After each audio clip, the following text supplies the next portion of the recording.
Muy buenos días, el aplauso y bienvenidos. Welcome to Varadero, Cuba. It is a pleasure to have you here. As Gabriel Garcia Marquez said, that this is an excellent representation of the dignity and the flavor of the Caribbean. And we're going to be these days here in Varadero. I am Dairon Chan, and it is a pleasure to be the host, one of the hosts of these events. We are a big family, community, and today we're going to have the company of all of you. This is the 21st Forum of the Internet Governance of the Caribbean, and welcome. Allow me to provide some information to the development of this event. For the participants, in-person participants, we need that you keep your phones on silent mode during the development of the conferences. The program for these events can be checked by scanning the QR code in your credentials. Please, it is important to meet the schedules. Also, for the online participants from different parts of the Caribbean, please, interpretation services are going to be provided from Spanish and English. And you have to choose one for English and two for Spanish. So the camera is always going to be on if you are going to take the floor of this event. And also the documentation was sent during the registration process. So all the comments and questions you have. Eventos y reuniones de este tipo. En caso de que In the case of you have some difficulties or problems, please let us know. You have to write us to this address that the host is mentioning to get any type of assistance. Also, you have to take into account that presentations and biographies of the speakers, you can have access to this by scanning the QR code or maybe having access to the website of this event.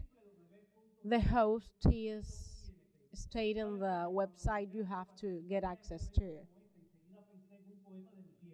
And also I was thinking about a poet from my homeland, from Santiago de Cuba, because this is the center of the Caribbean.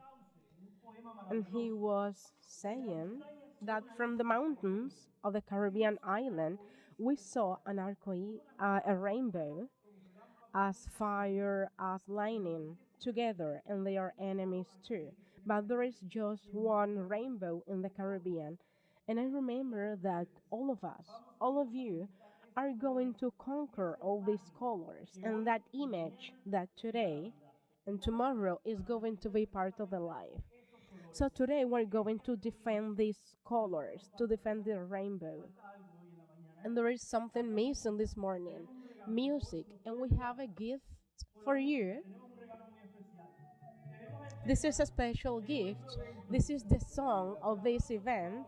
The applause.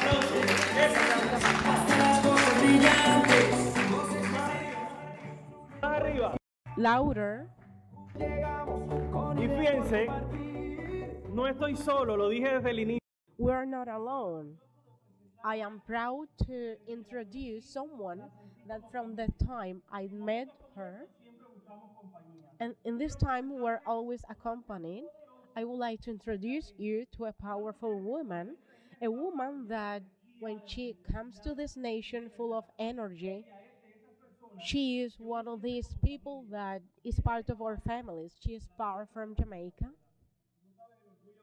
And I'm very proud to introduce her. She visited Villa Clara and she was turning every challenge into victory. She is a communicator, a leader, she's a dreamer, but also she's a human being that believes in the power of the community. She is always showing that no one in the Caribbean is alone. We're going to welcome the other host, Terry Cabell Johnson. Please welcome. ¿Cómo anda, familia? So, round of applause, please. Y qué elegante. Un aplauso. A round of applause for Dayron. And hosts, when we start these ceremonies, the audience does not move, but we are in a very good space. So you have to meet each other, please. Give a hug to the person who is next to you. Introduce yourselves. Nice to meet you. It's a pleasure. And for those who speak English, you say, look to the right, look to the left, greet someone, hug someone, kiss someone. Él estaba hablando español y los ingleses estaban. He was talking in Spanish, and the English speakers were not understanding very well. Watching online, welcome to Cuba, specifically Varadero. Now, para los cubanos que están presentes, bueno. For the Cubans who are here, we say a phrase, que volá, that means what's up. And I met someone and he was saying, que volá said it. And the other day, he was saying other phrases that didn't make sense. But we Caribbeans understand all these phrases. And today, in these 3 days, we're going to share knowledge and the risks we have and the opportunities we have as well. Don't worry, that's the only Spanish that I will do, and then I will proceed in English. So allow me to just say welcome. It is a pleasure to work and to co-host with Dayron, who is an award-winning TV broadcaster, journalist, filmmaker, director. He's everything, and I'd like to thank him so very much for that very warm welcome. Aramis Fonseca, thank you for preparing that theme song. It is absolutely beautiful. Please allow me to acknowledge protocol. Honorable Ernesto Rodriguez Hernández, First Vice Minister of Communications, Ministry of Communications, Cuba. Honorable Eileen Febles Estrada, Vice Minister of Communications, Ministry of Communications, Cuba. Mr. Cleveland Thomas, Area Representative for the Caribbean, International Telecommunication Union, ITU. Mr. Chengetai Masango, Head of United Nations Internet Governance Secretariat. Ms. Isabel Green of Losado, Director, International Relations and Foreign Trade, Ministry of Communications, Cuba.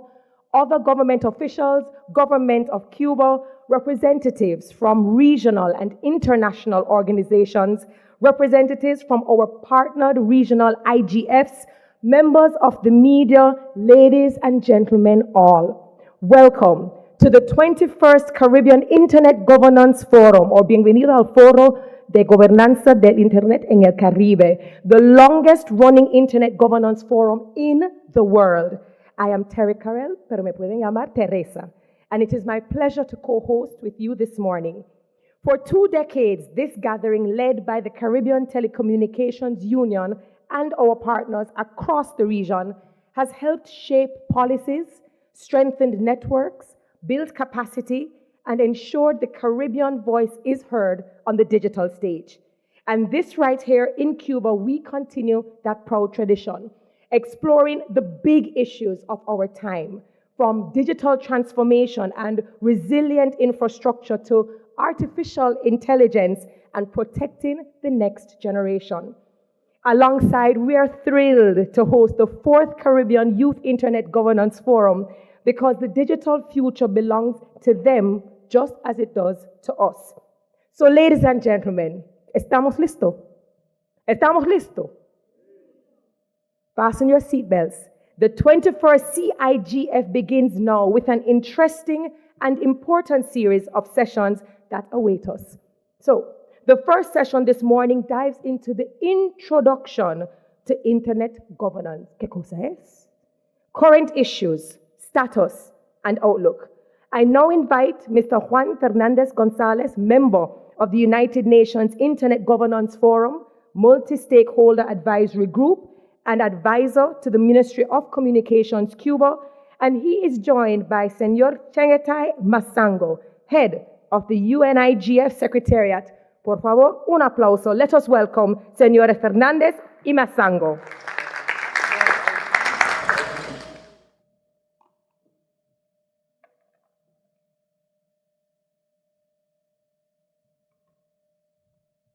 Buenos días a todos. Good morning. It's a pleasure after this big introduction, this welcome introduction. So we're going to start with this session. It is a tradition that in the global fora of Internet governance, as well as in the regional and national governance, we always start with the training process, because not all of us know the concepts of what is Internet governance.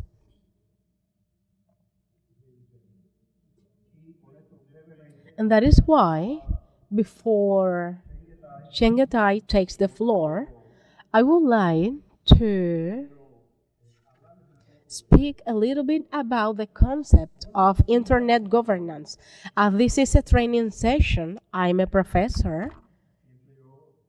I always start by asking the students, does someone dares to talk about the concept of Internet governance?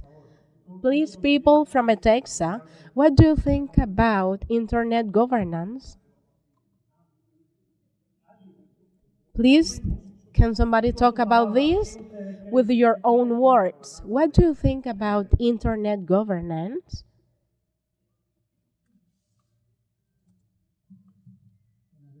Good morning. I'm Sergio. And I'm going to talk about that this is the rules in which we can use these big networks and the standards that are required to use Internet. Very well, very good answer. This is related to Internet governance. And this is a term in Spanish that in Cuba it is not widely used. When it was in relation to the Global Summit of Internet Society in Balado in Dominican Republic, there was a ministerial meeting in the region in relation to these terms, and the term that was used was Internet government, not Internet governance. And Internet government was related to what Sergio was saying. However, different questions arise on this concept, because as you can see in the picture, it is from a book, and we're going to provide the reference of this book, so if someone is interested in reading it, they can do it. And the Internet is like a building that is being constructed. You can see different elements, the legal elements, rules elements, security elements, and different elements are involved in this. That is why this concept of government was too narrow. That is why we were using this governance term that is even wider. However, when this summit started, in the first session at the international level, we didn't have a clear idea about the Internet governance, because many people have a different interpretation of this term, and it was a very widely discussed term, and we didn't reach an agreement in the first session of the summit. And we didn't get to an agreement either in the financial issue for development. So what solutions we have? As the summit was going to have a second session in Tunis, so we were creating different expert groups, one for the internet governance and the other was for the financial issues.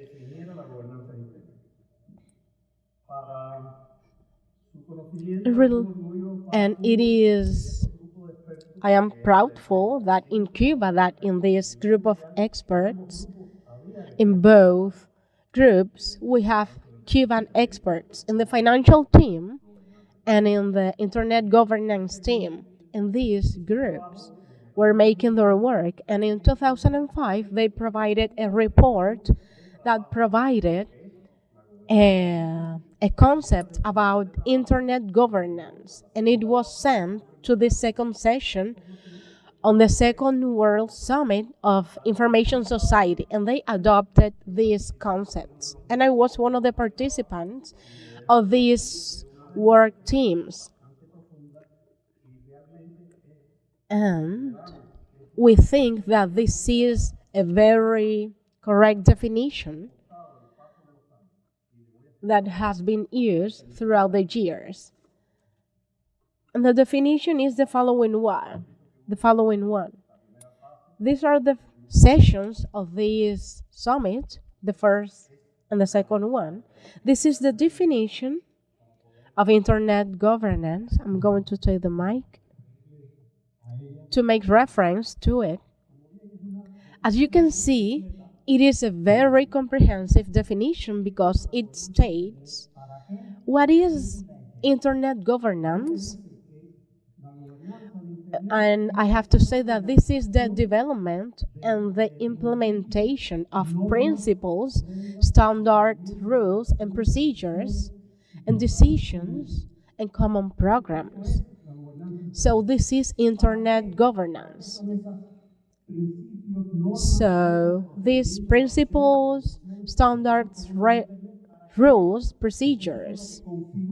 So these are the elements that are shaping the evolution and the use of internet, and to whom?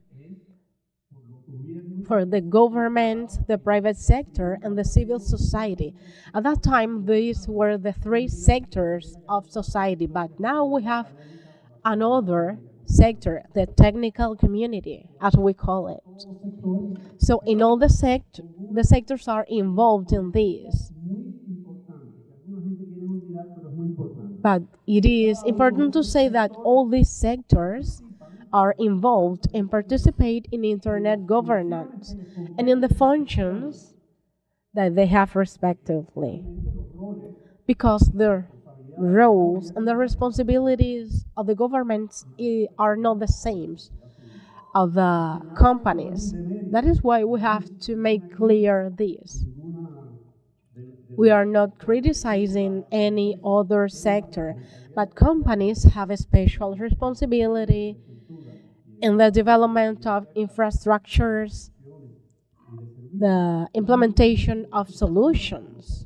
But we have to acknowledge reality. But also government, we cannot say that governments are not only related to the implementation of public policies, but also the civil society is focused on the impact of all these technologies in societies. These impacts must be positive. So it is something important to say. That is why this is the definition of internet governance that was passed in the Tunis agenda at the proposal of the work team of internet governance. And in this agenda, in the Tunis agenda, one of the agreements that was taken was creating a forum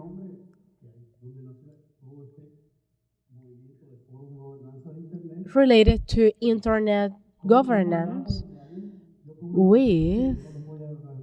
So you can see all this information on the slide, but I would like to say that all the actors must speak about all these elements. And it was in 2005, and in the Caribbean Forum, it was one of the first regional fora. These fora have been taking place.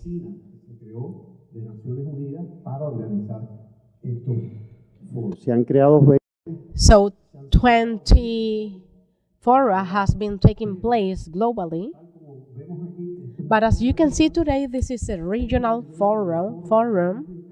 This movement not only is part of this global fora, but there are activities that take place the entire year.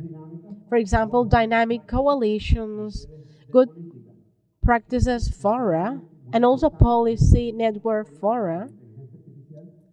There was one related to AI that was a very good one. And I encourage you that all the Cuban experts should participate in these fora as well to get very good results, because global experts are going to talk about these issues and they make recommendations and provide reports. And also different regional fora has taken place in more than 160 countries. National events take place. And before my colleague takes the floor, I would like to say that 2 national fora has taken place in 2019 and 2022. And you can see the themes of this fora. Last year, another forum was going to take place, but due to logistic problems, it couldn't take place. But it is going to be held next year under the theme for a virtuous internet. What does it mean? As you can see, the internet has negative elements. For example, fake news, improper use, and harassment. And we would like to make internet to get the original idea, something that can be positive for the human being, for children, culture. So the internet has a virtue. That is why that our national internet governance is going to be under this theme for a virtuous internet. Why? Because it shows, because the internet governance, as you can say, it is the way that the internet is developing. It is not only shaped by companies, but also by the people. For example, a group of mothers that would like to create a WhatsApp group, this is a way on how they can shape and use internet, or other groups that use cyber harassment, for example, or other indecent purposes. So this is the way how they are using internet. So responsibility and the participation on the use of internet, it is also at the personal level. That is why these fora, national and international fora, are important, in which everybody must contribute that internet is used as we want it. And this is the main purpose of all these fora. And the secretary is going to show a video about this. And to end this presentation, you can see that it is going to be available for all of you. These are the most important documents on these issues. So you should take a look at it. For example, the Principal Declaration of Geneva, and also the civil society made another declaration that is very important. And the third document is the report of the work team on internet governance. All these 4 important documents of the UN These are important documents for you to know how these were implemented. And also you can have access to different books. The first one is in Spanish.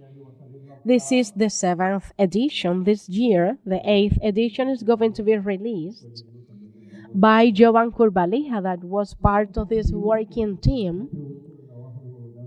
And also the other 2 books were part of the Internet governance team.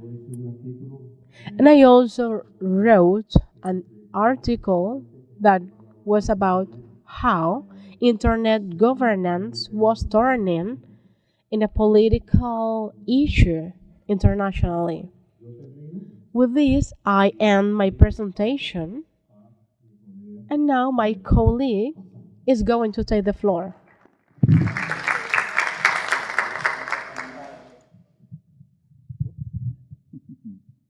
Just give me a sec, thanks. Well, thank you very much, Juan Fernández. And as you know, he is very esteemed in the world of internet governance. He was part of the working group on internet governance, and throughout the last 20 years, you've been very active in internet governance. And this year as well, he is also part of the 20th anniversary MAG, which brought together the best of the best that we had in MAG members. And thank you very much for all your service. It's really much appreciated. I'll just take this off. To start off with, how many of you know about the IGF, Internet Governance Forum? Hands up. Okay. How many of you have attended a regional IGF? I know this is the Caribbean Internet Governance Forum. You've had more chances than anybody else in the world, since this is the longest running. How many have you? Okay. And how many have attended a global IGF that we run? Okay, just 3. I suppose there are some people online as well, right? So I hope their hands are coming up as well. Now, as Juan Fernández said, that we are the results of WSIS, the World Summit of the Information Society, and he did bring up the... Can I have my slides? Click it. Oops. Okay. We'll see a video. The internet is more than apps and social media. The internet is the backbone of modern life. It powers education, commerce, healthcare, and connects societies around the globe. As we rely more on digital systems, we need an internet that is accessible, secure, inclusive, and resilient. That's where the Internet Governance Forum comes in.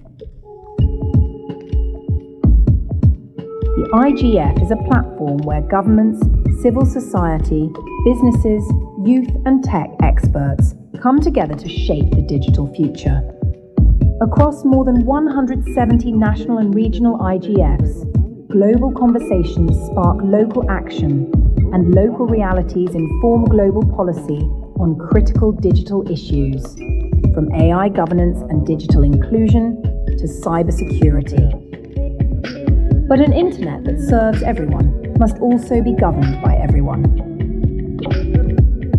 Trust and inclusion is the foundation of a connected and resilient digital world.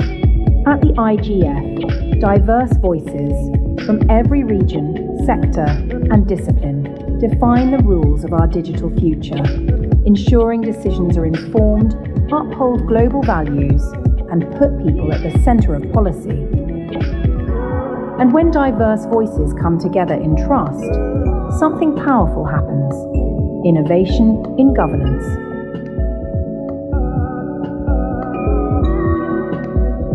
At the IGF, dialogue doesn't stop at discussion, it leads to action. Our dynamic coalitions, policy networks, and best practice forums continuously work to address the governance of emerging technologies and inform decision makers, turning collaboration into practical policy tools. The IGF, 20 years of building governance together and a future waiting to be shaped.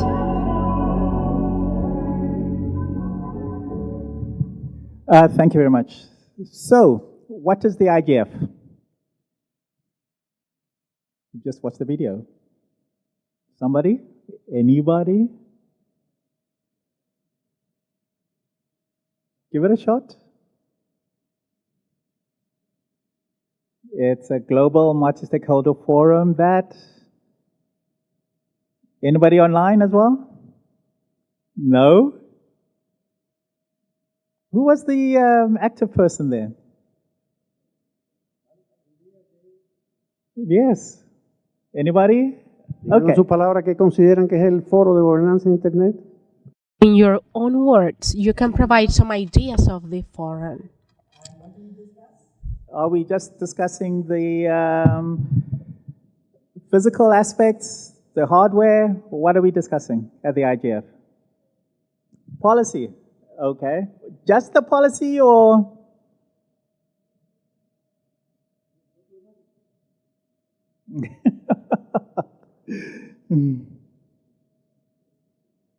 Issues of internet governance. Yes. So give me examples.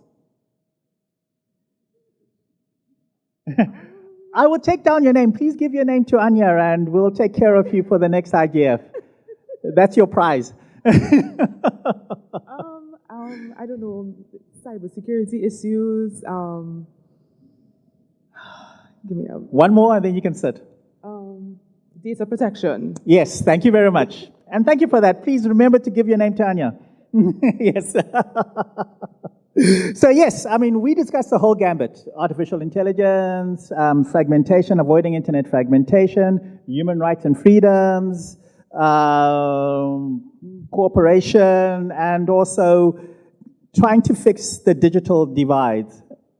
As Juan Fernández said, one of the issues was actually comes out of development. How can we bridge the digital divide? That was one of the main aspects of why WSIS came about and why the IGF was formed. Now, I don't know, Anya, if you can give them the slides. Maybe by the time I finish, they can, because they said they don't have the slides. So, the IGF, that is the global IGF, we were founded after WSIS, and our mandate is in the Tunis agenda. And our first meeting was in 2006 in Athens. And this mandate was given to the Secretary General, and the Secretary General decided to make a secretariat to help him carry out the mandate of the IGF. And with the structure of the mandate, we have the IGF Multi-Stakeholder Advisory Group. That's why I said Mr. Fernández is one of them. And it's made up of 40 people from around the world, from each of the stakeholder groups. So that is GRULOG, that's the South American and Caribbean, Africa, WEOG, that is Western Europe, that includes USA, Australia, and Japan, and Asia Pacific region, that's the rest of Asia, and also Eastern Europe. So we have 4 members from each of those groups, and the rest is made up of government representatives. And our chair at the moment is from the Bahamas, Ms. Carol Roach. We also have the IGF Leadership Panel, which is chaired by Vince Cerf, and the vice chair is Maria Ressa, who is a Nobel Peace Prize winner. And the role of the leadership panel is strategic guidance for the Internet Governance Forum. The role of the Multi-Stakeholder Advisory Group is to set up the program and schedule of the annual IGF meeting, but also the intersessional activities. And we are based in Geneva, Switzerland. So, the core principles of the IGF is that we are bottom-up, multi-stakeholder, inclusive, transparent, definitely non-commercial, And we are a community-centered process. That means that whatever we do at the start of each cycle, we first of all go to the community, ask them, what do they want us to discuss? What are the main issues that are of interest to them? And then that is what we discuss throughout that cycle. But we're not just an annual meeting. We are throughout the year. So we have a lot of intersessional activities.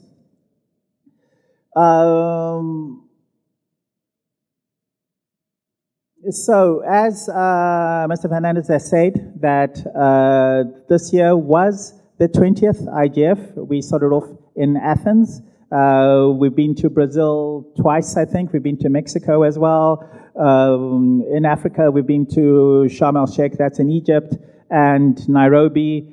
In Europe, we've been to many places. This year it was in Norway, and we've been to Switzerland, we've been to Paris, we've been to Germany, and Poland as well. And in Eastern Europe, we've been to Vilnius. We travel around the world, not because we like traveling around the world, but we want to make sure that everybody can participate and everybody has a voice. So if we, let's say, if we go to Japan, for instance, the people in Asia, it's easier for them to come, and that's why we travel around those places. We do a lot of, as I said, intersessional activities, so we want to be of use to the community. So what we do is, for this year, for instance, we have best practice forums. So we get a group of people, experts. You don't even have to be experts, you just have to have an interest in the IGF, come together and discuss issues. And from that, they share, oh, I have it now? Great. So that is the MAG, the leadership panel I've talked about, IGF Secretariat, and I've also said what our core issues were. And yes, the Secretary General was the one who was given the mandate, and I said we have the leadership panel and the IGF Multistakeholder Advisory Group. Bottom-up agenda setting, as I said, public call for inputs.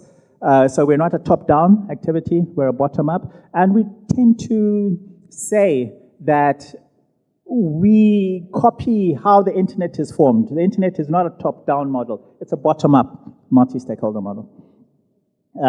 So we have our best practice forums, which I'll go in the next slide, and of course, the host country. I've already talked about where we've been and why we go to those different places. Norway was this year, and this is our best practice forums, as I said, a group of people, experts, a core group of experts, but anybody else can come in, and they share their experiences and also good ideas, and we put them in a document. And we just don't do good examples, because people can learn from examples that don't work well, and we publish that as well. Internet fragmentation, meaningful access, artificial intelligence. This year and last year, artificial intelligence is a very big issue. A couple of years ago, it was blockchain. Everything was blockchain. Now it's artificial intelligence. And 10 years' time, it might be quantum computing. Who knows? But today, it's artificial intelligence. One thing that we also do have is the dynamic coalitions. So we have 32 dynamic coalitions, child rights online, connectivity, DNS, gender, Internet of Things, etc. Anybody who has an interest can form a dynamic coalition. All they have to do is to get a partner from 2 other stakeholder groups. So if you're civil society, just get somebody from the private sector who's interested and somebody from the government who's interested, approach us, and we can set up a dynamic coalition, advertise it on our website, put up a mailing list, bring people together and start discussing whatever issue that is. And that is part of the bottom-up process that we have. Also, the other things that we do is very important is business engagement, because you have all these Meta, etc. They need to know the concerns of civil society. They need to know the concerns of government. They need to know the concerns of the technical community. We bring everybody together in a non-negotiation stance, so people know that they can talk and they can say basically anything, and the purpose is not to have a treaty, but to promote better understanding amongst stakeholder groups, and then they can go to their companies, to their home institutions, and implement what they found out here. And my slides have disappeared. No problem. So that is why we think that it is very important. We have 177 national and regional IGFs. The Caribbean IGF was the first one, as has been said, so it's 21 years. But over the years, it has grown to basically fill the globe. We have very few countries left, basically like Angola or Cambodia, etc. But we are working on those. And it is very important because you can talk about things on a global level, but implementation is always on a national level, right? That's where the implementation is. So it's very important to have those local voices. And it's always a two-way street. It's not the global telling the national what to do, etc. The flow of information has to be back and forth. Local experiences is very, very, very important, and those have to inform the global discussion and debate. So this is what the national and regional initiatives: agenda setting, meeting planning, intersessional work as well. There's the Internet School of Governance, School of Internet Governance. There's youth. I think today's the Youth Day, right? Yes, that we have here. Great youth, but you're very quiet youth. You have to be more. Yes, and of course, one of the thing is financing. How do we find budget for this work that we're doing?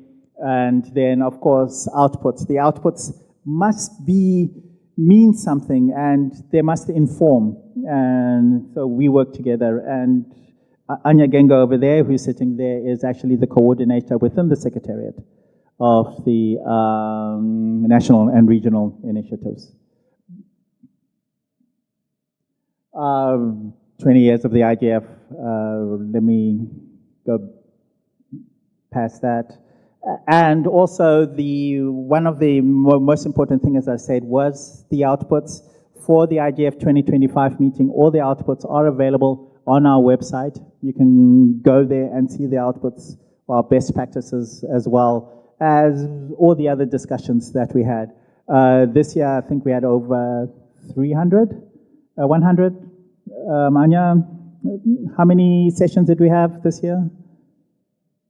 Yeah, 260 sessions. And everything is also available on our websites.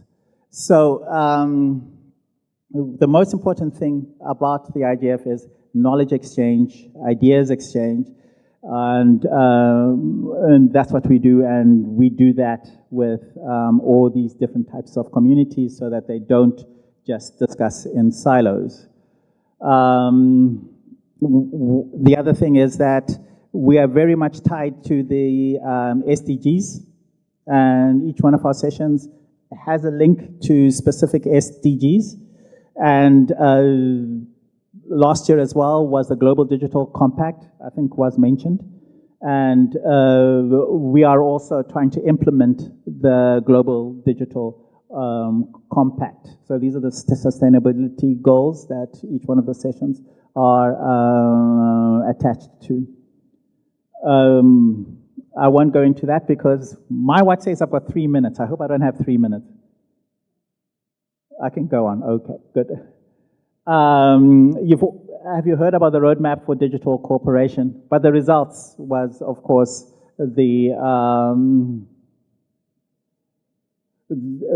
our common agenda and also the Global Digital Compact was the results. And the IGF was mentioned as one of the main vehicles where the Global Digital Compact aims and goals can be achieved through the IGF.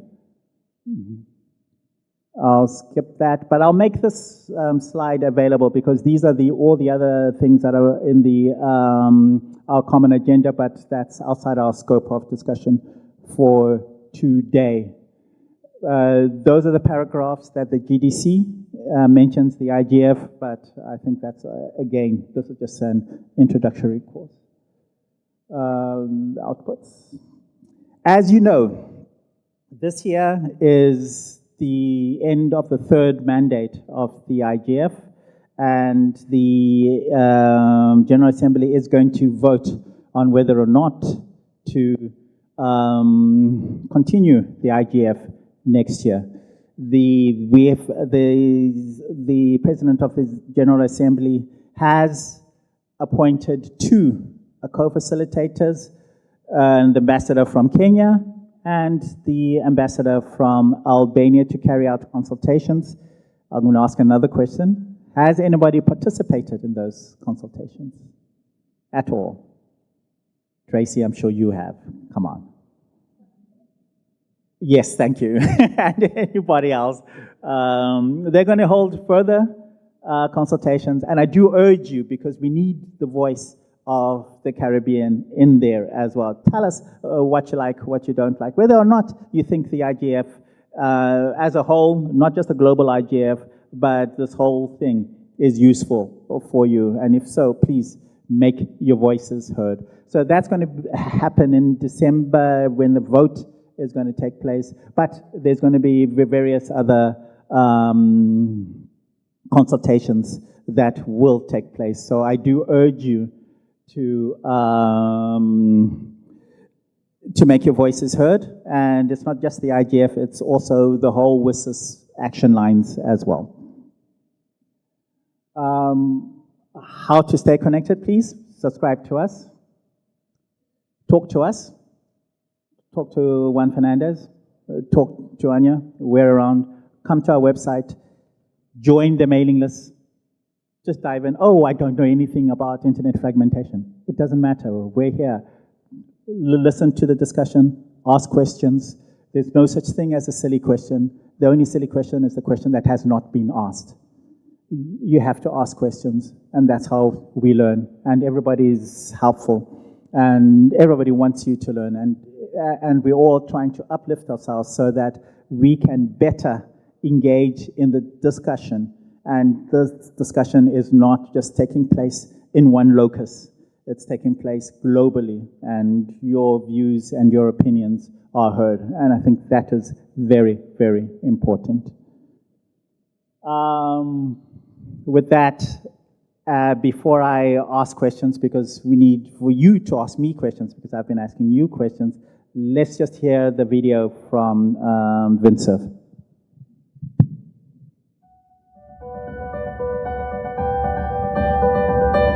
The good thing about the internet is everything is connected. The bad thing about the internet is everything is connected. The internet has become a very, very fundamental infrastructure for virtually everything. All of our daily lives are touched. Even if we're not using it directly as users, we're still affected by others who are using it for their daily work. So we have to train people to understand what the risks are and how to defend themselves against those risks. There's a very tricky balance here to figuring out how to make the internet configured to serve us all well, while at the same time not being abused by either individuals or by governments. The Internet Governance Forum is multi-stakeholder and global in scope. It hopes to inform legislators and others about policies that would make the internet operate well, securely, safely, fairly, affordably, and reliably. The Internet Governance Forum is an open organization. Anyone is permitted to participate. We want those who are making rules to be informed by the parties who will be affected. So we all have a mission, which is to make the internet a place that's worthy of its intent.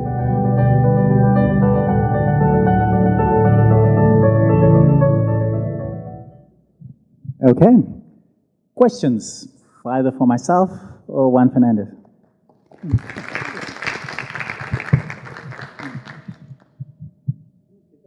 No questions? Online?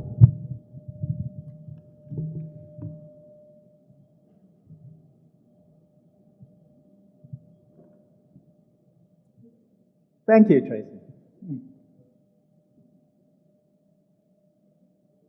Hello, Tracy Hackshaw, Universal Postal Union.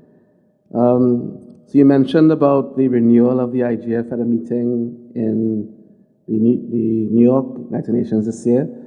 What would happen if it's not renewed? What's the thought process of a non-renewal? It's kind of part one. And if it's renewed, what form will it take? What changes do you see happening to the IGF, the global IGF, and even the NRIs as they are today? Thank you. Thank you, Tracy. So, what will happen if we're not renewed? So, then the IGF will disband. Then there'll be no more global IGF. You don't get this medium to have a global discourse on internet governance issues, and which I would say is a pity, but again, this is up to the community. If you find the IGF is useful, then please let your governments know as well so that they can vote, yes, let's continue this. If the IGF mandate is renewed, then we have an opportunity to strengthen the IGF, look at the way we're working. We have an opportunity to see if we can do more in capacity building, see if we can do more in getting voices from marginalized or non-central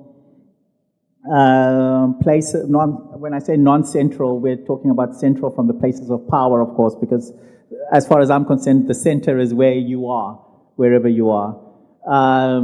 So we have an opportunity for that, and that is a discussion that we can have next year after the renewal, but it has to be renewed first, and then we can see how we can adapt it and change it, especially for the GDC as well. Yes, please. Tracy, good question, but if the global IGF is not renewed, that will be very regrettable.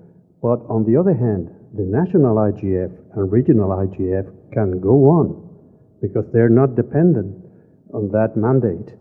That's our national initiatives or regional initiatives of the CTU, and we will still can come back to Varadero to have this kind of meeting again. So I hope this, at least it will be some sort of consolation prize if the global IGF is not renewed. But I think, as Chengetai has said, the IGF has proven its value. I personally can tell that I was very skeptical of the IGF when it was announced in Tunis in 2005. Because, you know, a global forum for policy dialogue with no negotiation, with no formal outputs, I think, what is the value of that? But throughout the time and the participation in several IGFs, especially the ones that are held in developing countries, I personally, and also the Ministry of Communication of Cuba and the government in Cuba has learned the value of this kind of discussions because it serves to that voices that are seldom heard at the global level are heard. And some topics that are not discussed at the global level can be raised to be discussed. That is why we all say that the IGF, either it's national, regional, or global, are agenda-setting forums, because it's the way in which topics are raised to be discussed by the pertinent bodies. So we all hope that the vote will be yes, but in any case, let's see what happens. Hello everyone, my name is Federica. Thank you very much for this presentation. It was amazing. And it was good to see myself in one of the videos in the first IGF I was in 2016 in Mexico. Okay. So a long time has passed. I'm really happy to be here also. My question is regarding the GDC. Couple of weeks ago, I was trying to track a little bit what's going on with that, because I remember that the GDC was adopted within the Pact for the Future in September, and I think the first quarter of the year, the endorsement process started, we can say, and I think the next steps includes the creation of an implementation roadmap. Right?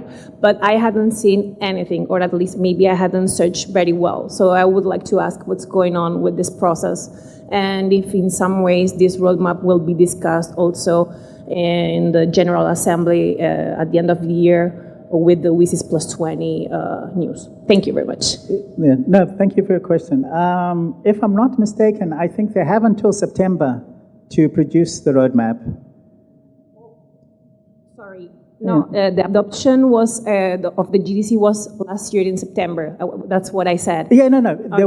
It was, and then in the adoption, they had to produce the roadmap. Exactly. This year, exactly. Yes. So my question is like, so I hadn't seen. They still have some weeks. And as you know, you've all been students. When do you hand in your homework? Yes. Thank you. So thank you very much. Yeah. As you know, this process is being led by two co-facilitators. The ambassador to Albania in the United Nations in New York. No, the GDC.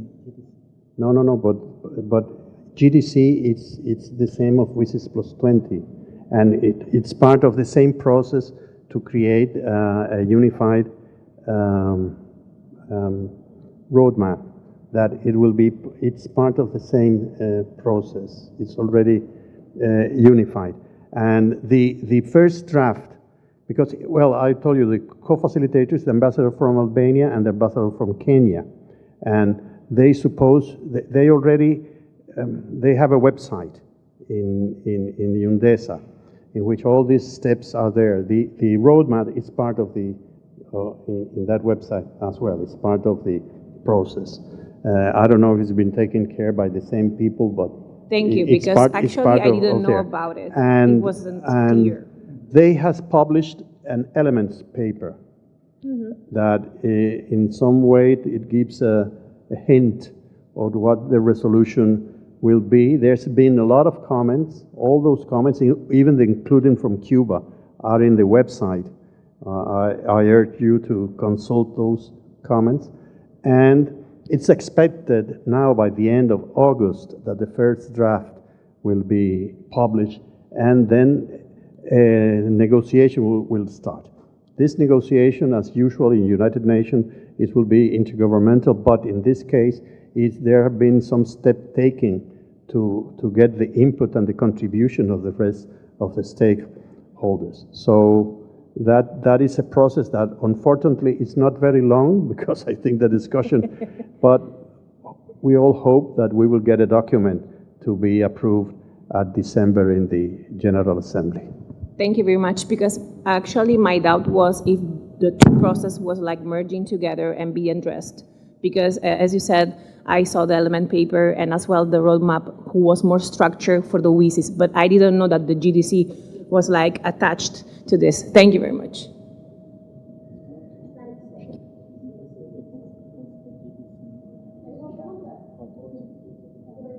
Any other question, comment?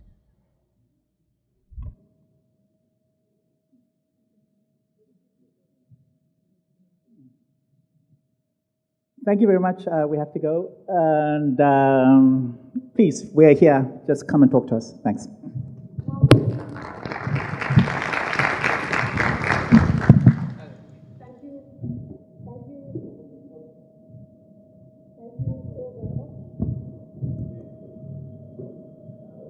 Thank you so very much, Senor Fernández and Mr. Masango.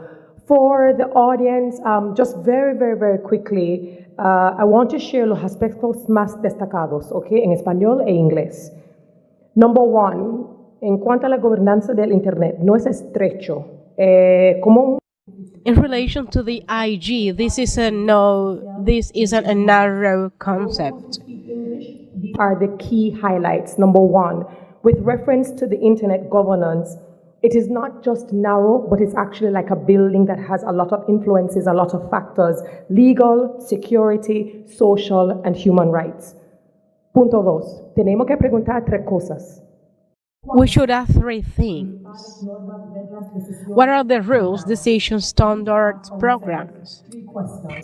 What are they? Principles, norms, rules, decisions, programs.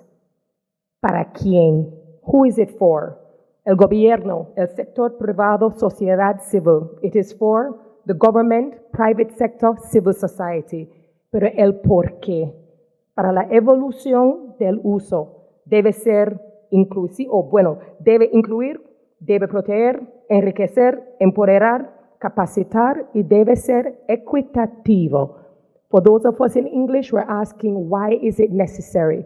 It is necessary for the evolution of the use of the internet, and it must be inclusive, it must protect, it must enrich, empower, enable, and it must be equitable. And lastly, punto 3. No solo es por el gobierno ni las empresas, pero todos los individuos, ¿no? So the third one is we can't just depend on the companies and the government to do it. We as individuals must also implement and do. Thank you so very much. That was the very first session, and I'm going to hand over to Dairon. Extremadamente valioso. So this has been very fruitful that we have talking about all these issues. I would like you to remember that to continue this event, the schedule has to be met. So now we are going to have 15 minutes for a coffee break. And when we go back, we are going to talk about other issues of this agenda on cybersecurity, data governance. And also we're going to be talking about postal security. So you have 15 minutes. Please remember, you have to meet the schedule.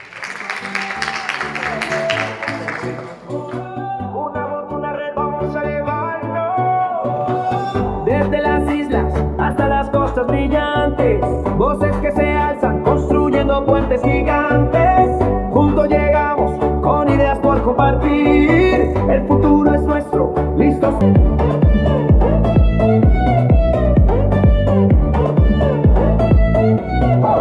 Hoy ahora vengo a leer.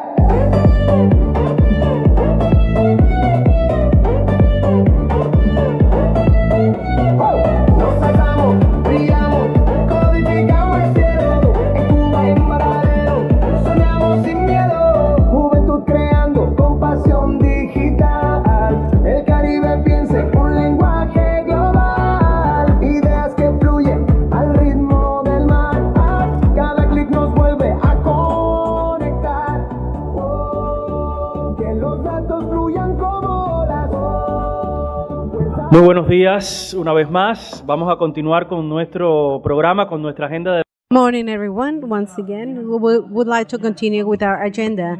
And at this very moment, we shall go to session number 2, capacities creation, and we shall tackle cyber resilience in electronic trade or commerce, as well as the governance of the data governance for regional use and solving problems with regional data, and also to analyze issues and data sources. We shall have as moderator Lady Sara, who is going to be with us this morning, and we shall invite as well the Director of Post Unión Postal Universal, Tracy Hodgsock, and other researchers who are online sharing with us. Good morning and welcome once again. Good morning and welcome to our second capacity building session, where we will focus on key areas that are shaping the Caribbean's digital future. We are honored to have with us an excellent panel of speakers who will share their expertise and perspectives. First, we invite Mr. Ali and Mr. Babulal, who are joining us remotely, to share findings and perspectives on how the Caribbean can encourage the generation of regional data and apply it to address priority issues.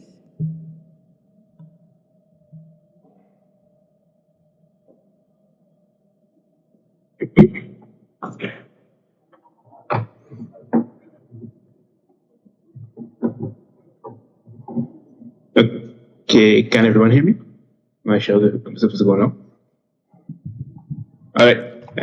Good everyone. Thank you for having me. Let me just share my screen quickly. Okay. All right. I assume it's good to go. So my name is Abdullah Ali. I'll be presenting on behalf of myself and Kevin. Today we'll be discussing data governance for the Caribbean use and problem solving. And let's jump straight into it. Now, we need to understand why data governance matters and what exactly is data governance. Data governance is essentially the mentality, framework, data science technique for understanding why and how we should go about ensuring data integrity, data ownership, data security, and data compliance. Now, data governance is crucial for Caribbean resilience as it ensures that data is managed effectively, securely, and transparently. This can help improve decision making, enhance service delivery, and foster trust amongst stakeholders. It is imperative here in our specific Caribbean use case that we understand data colonialism and how our own local data governance can combat that.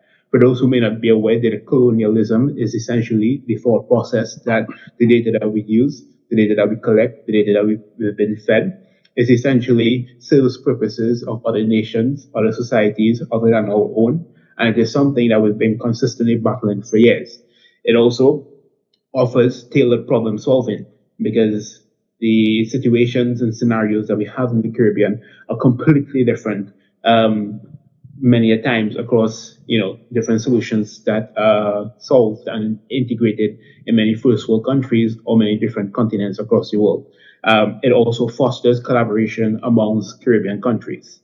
Now, data governance has always been something that's been an afterthought in development, especially in the ICT infrastructure within the Caribbean. At least here in Trinidad and Tobago, it's a very niche thing, and there are many barriers to data governance within the Caribbean. From the top that I can list from my experience that we have a very fragmented ICT infrastructure. It has unequal access to broadband, limited rural connectivity, and inconsistent digital infrastructure that proves to be a big hindrance to data governance. But another thing is that there are siloed national approaches. Each country within the Caribbean develops its own ICT policies, its own databases with limited regional harmonization leading to duplication and inefficiencies. Now, one way to combat this is capacity and skill gaps, but that's also a barrier because we also have a shortage of trained data scientists, ICT professionals, and policy experts that hinders this effective governance, collaboration, and data management. Two other barriers that are prominent are there's a lack of trust and proper data sovereignty because citizens and governments often worry that sharing sensitive data across borders would cause a lack of privacy, trust issues, security concerns, and a loss of revenue, which is also the last point. There is limited financial and institutional resources. Now, what my suggestion would be to relieve these barriers and solutions to them would be that we should first and foremost strengthen our foundation, which is our regional ICT infrastructure through IXPs and long hubs for connectivity across many miles. We should also begin to harmonize across the CARICOM with a single ICT space and interoperability standards. This will allow us to become a lot more resilient to many different problems as we share similar problems and similar solutions will come out of it.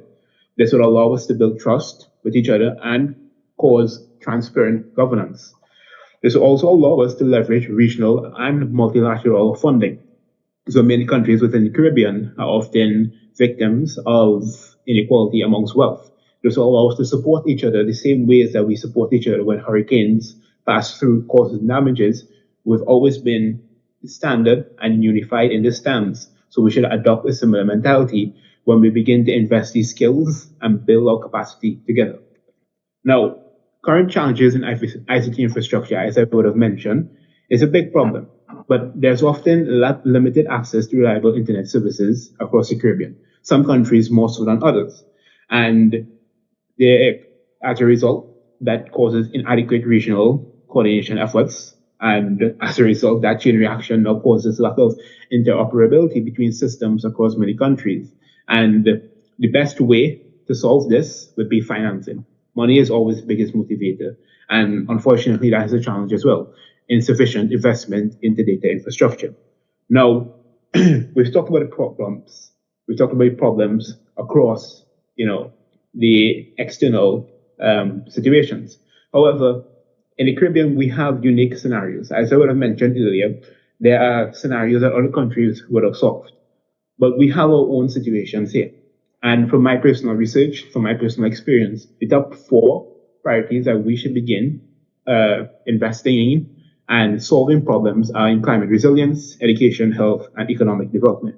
Now, education, health, and economic development, they're all understood. No matter what, you can see the benefits of it. But climate resilience is a growing field, it's new.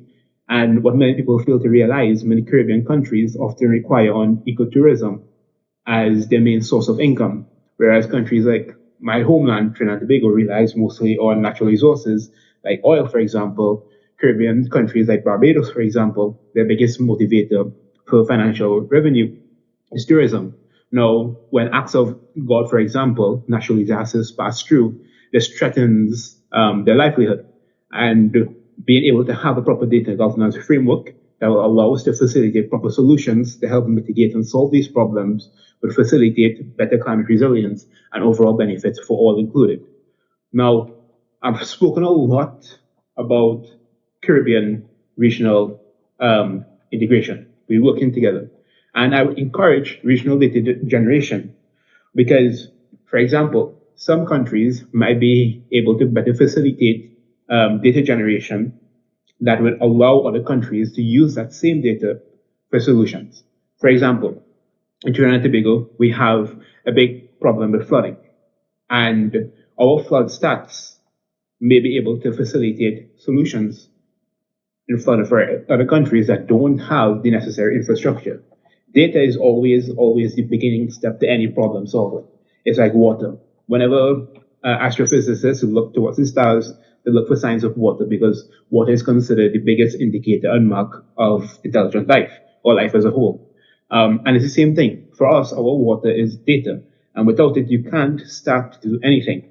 So you need to have infrastructure in places like sensors, satellite data, IoT sensors in place to be able to collect this data and to begin to use it. So my suggestion is to foster effective data governance. We need to establish data hubs, promote interoperability, and ensure transparency in data usage. This can lead to better decision making and resource allocation. Now, we can consider ourselves a bit behind, and that's not to insult ourselves. We must begin to understand and accept where we are, especially within the ICT realm.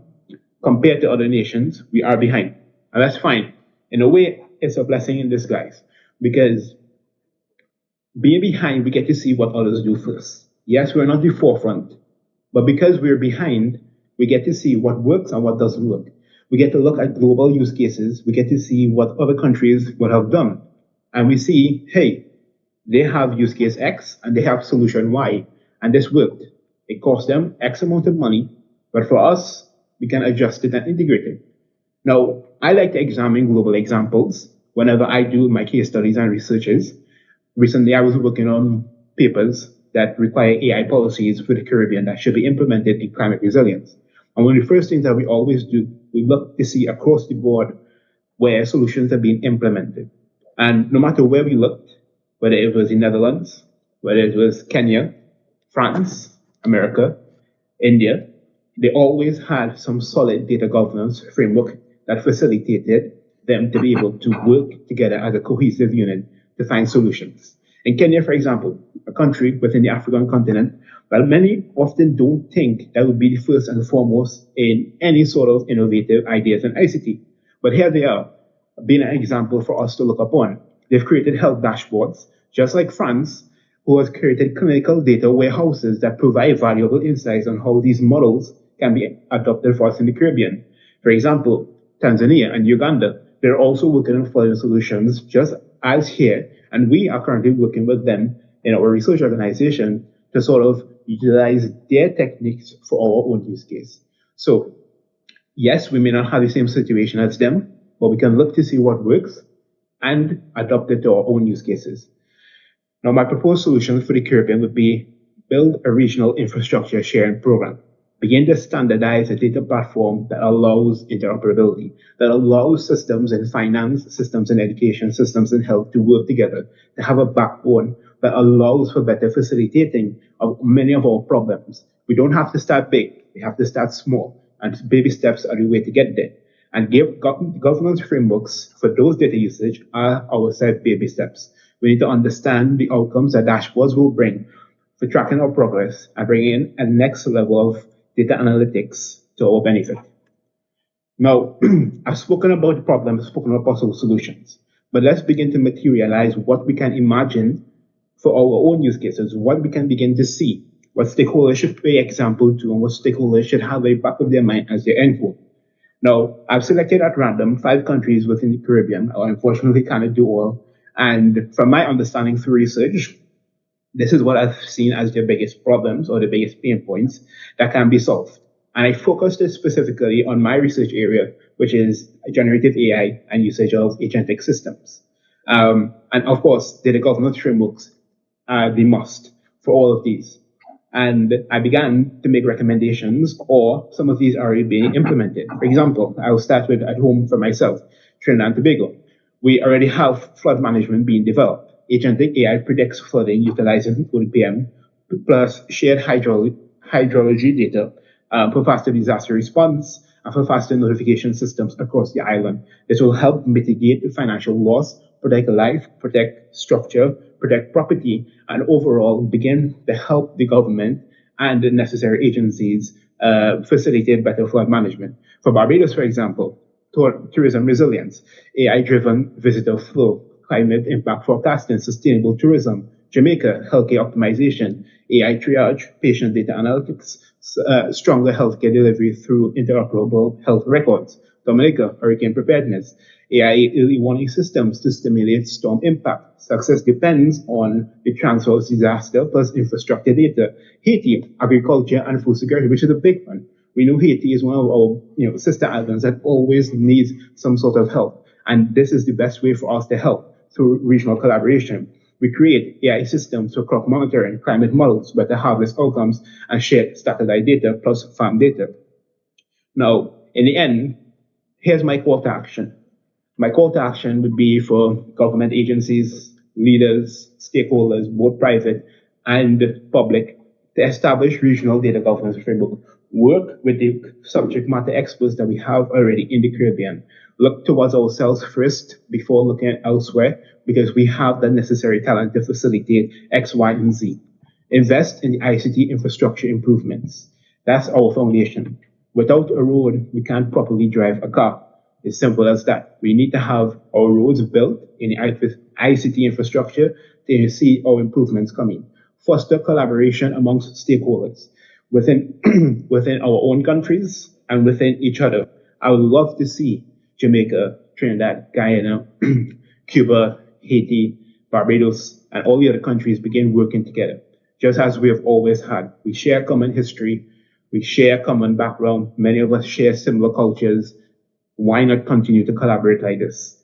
Foster collaboration among stakeholders, incentivize these stakeholders with policies, monetary incentives, so that they're able to leverage our data governance standards and begin taking the first steps by creating set policies and standards.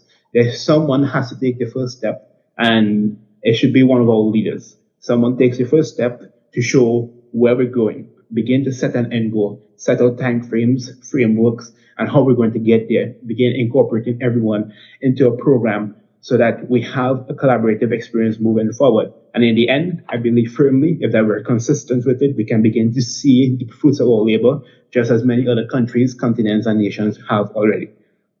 Now, I've come to the end of my presentation, and this has been a collaborative experience between Mr. Kevin and I. Thank you all for your attention. And of course, the floor is now open to anyone who has any questions, and we'll be free to answer. So thank you so much. Thank you, Kevin and Abdullah. Do we have any questions from the floor? I see no hands. So now we're going to hand over to Mr. Tracy Hackshaw, who brings a wealth of experience and knowledge in digital transformation and international frameworks. And he will speak on cyber resilience in the digital economy with a focus on e-commerce logistics. Thank you very much, Shanae. So, good morning, everyone. For those who I saw yesterday, hello again. I'm here today to talk about something that you may not be fully aware of. When you buy things online, right? If you buy stuff online, do you think of what happens when you buy it online and then between the purchase and it arrives somewhere on your doorstep or at the pickup location, how that gets there? Do you think about that? How it actually happens? The situation that we face today is that as the digital economy grows, we see more and more packages, parcels, items that you buy being delivered to you online, well, physically after buying them online. And therefore, it creates a new, what we call in cyber resilience or cybersecurity, a new threat landscape. Meaning that several times you may have seen this if you are buying stuff online, you might get a text message that says, collect your package or check here to see where your package is. Now, are you certain that that text message or that email or that WhatsApp message is real? Because when you click on that, it sends you to a tracking website or something, and then you put in information to find out because you want to know where your package is. But in many cases, that's something called a smishing attack. And that smishing attack is designed to collect your data and potentially worse, steal your identity, or further, perhaps even steal your financial credentials, because in many cases you're putting in information that is only known to you when you bought the package. So something like last few digits of your credit card number or something like that. So what I'm here to speak about today is the importance of that and how that is going to work, or how you should work to protect yourself against these issues. Yesterday we did a session with several of your colleagues from the what I call the wider postal sector. This would be the post, the couriers, the customs, transport officials, etc. The entire chain of supply, so a supply chain that leads to a package getting from a supplier to your door is what we talk to. And if you can think about it for a second, that would be anybody who is dealing with payments, that's part of the supply chain. Anybody dealing with tracking, the tracking software that you see, another part of the supply chain. People who are dealing with the actual packaging that you put things into. So the boxes or the envelopes, the things that are stuffed into the package, all of those people are part of the supply chain. The barcode, when you look at the box that comes to your door or your package, there's a barcode with a label on it. That carries data. And that data is actually very important data and potentially very sensitive data that's being moved across, in many cases, the world. So if you're buying something from another country and it's coming into your country, it's moving through potentially several countries to get there, being put on a transport vehicle, whether it be a car, a truck, a rail, a train, or a plane or a ship. All of that is happening and is being handled by several people, and that information is being transmitted by a barcode, just scanning it, etc. All of that to get your package to you. So when you think of something, how long it takes, think about that for a second. So in the sector, the majority of the things that are moved are done to the postal sector or the post offices.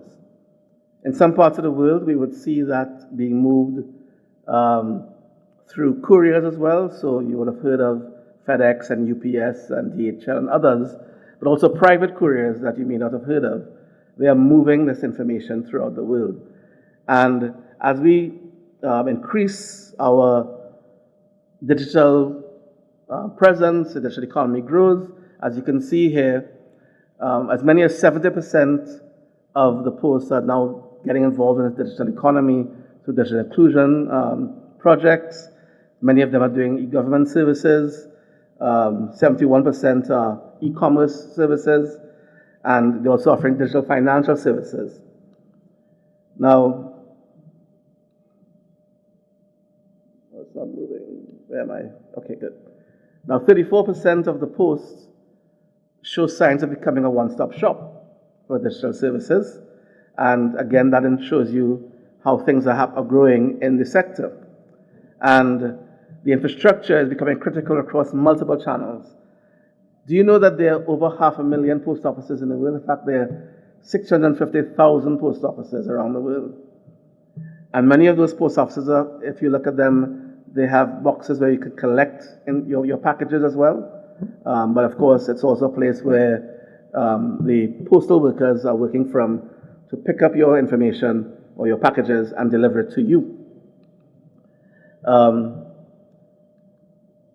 As posts become more digital, they're offering more services, but then they become more susceptible to breaches, such as DDoS attacks, identity theft, and so on.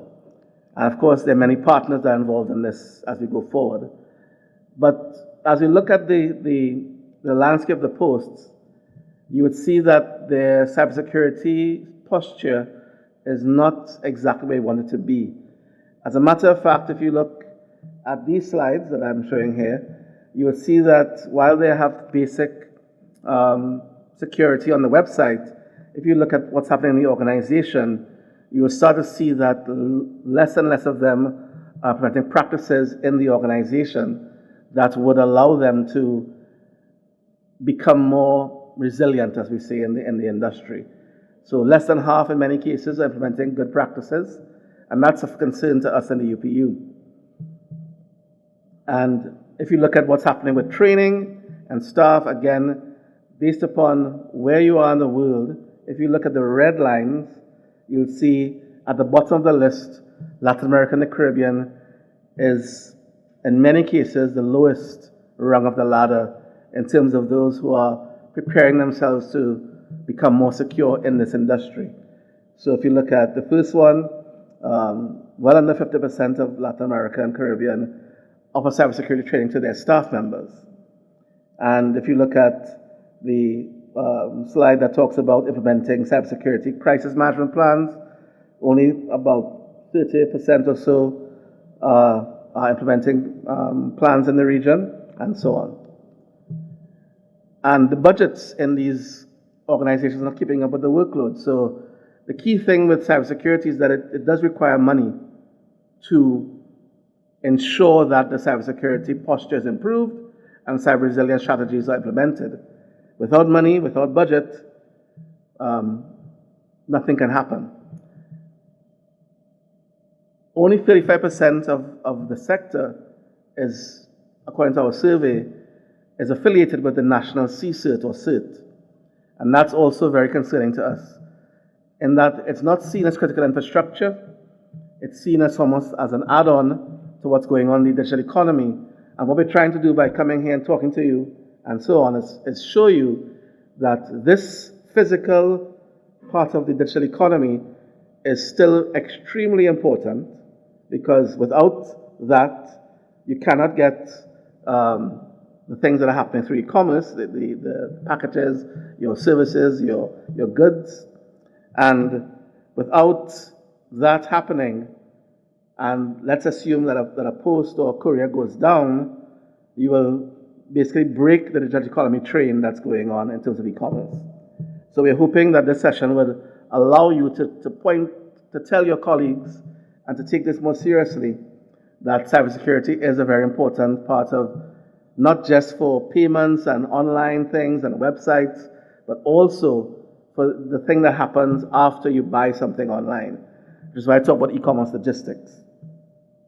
And of course, if you look at the entire supply chain, it affects airlines. So with cyber attacks, airlines get delayed or brought down in some cases, not crashing. I mean, the airline itself is not working, or the systems aren't working. You have containers at ports being backlogged for months and at a time in some cases. And of course, you have a situation where the actual jobs of people are at risk, livelihoods. If it is that you see or you get attacked, it's entirely possible that could bring down an entire business. And in that case, you'll see people being laid off and so on. So it's not just about money being lost, it's about livelihoods being lost as well. So in terms of the evolving threat landscape, we are talking here about a range of opportunities that attackers have to intervene in the supply chain and bring systems down. And in the postal network, in the wider postal network, including logistics, I don't know if you know, but many posts around the world also are banks. They are offering financial services through the post, as well as there actually are banking posts around the banks who operate a post. In fact, the 10th largest bank in the world is a post office.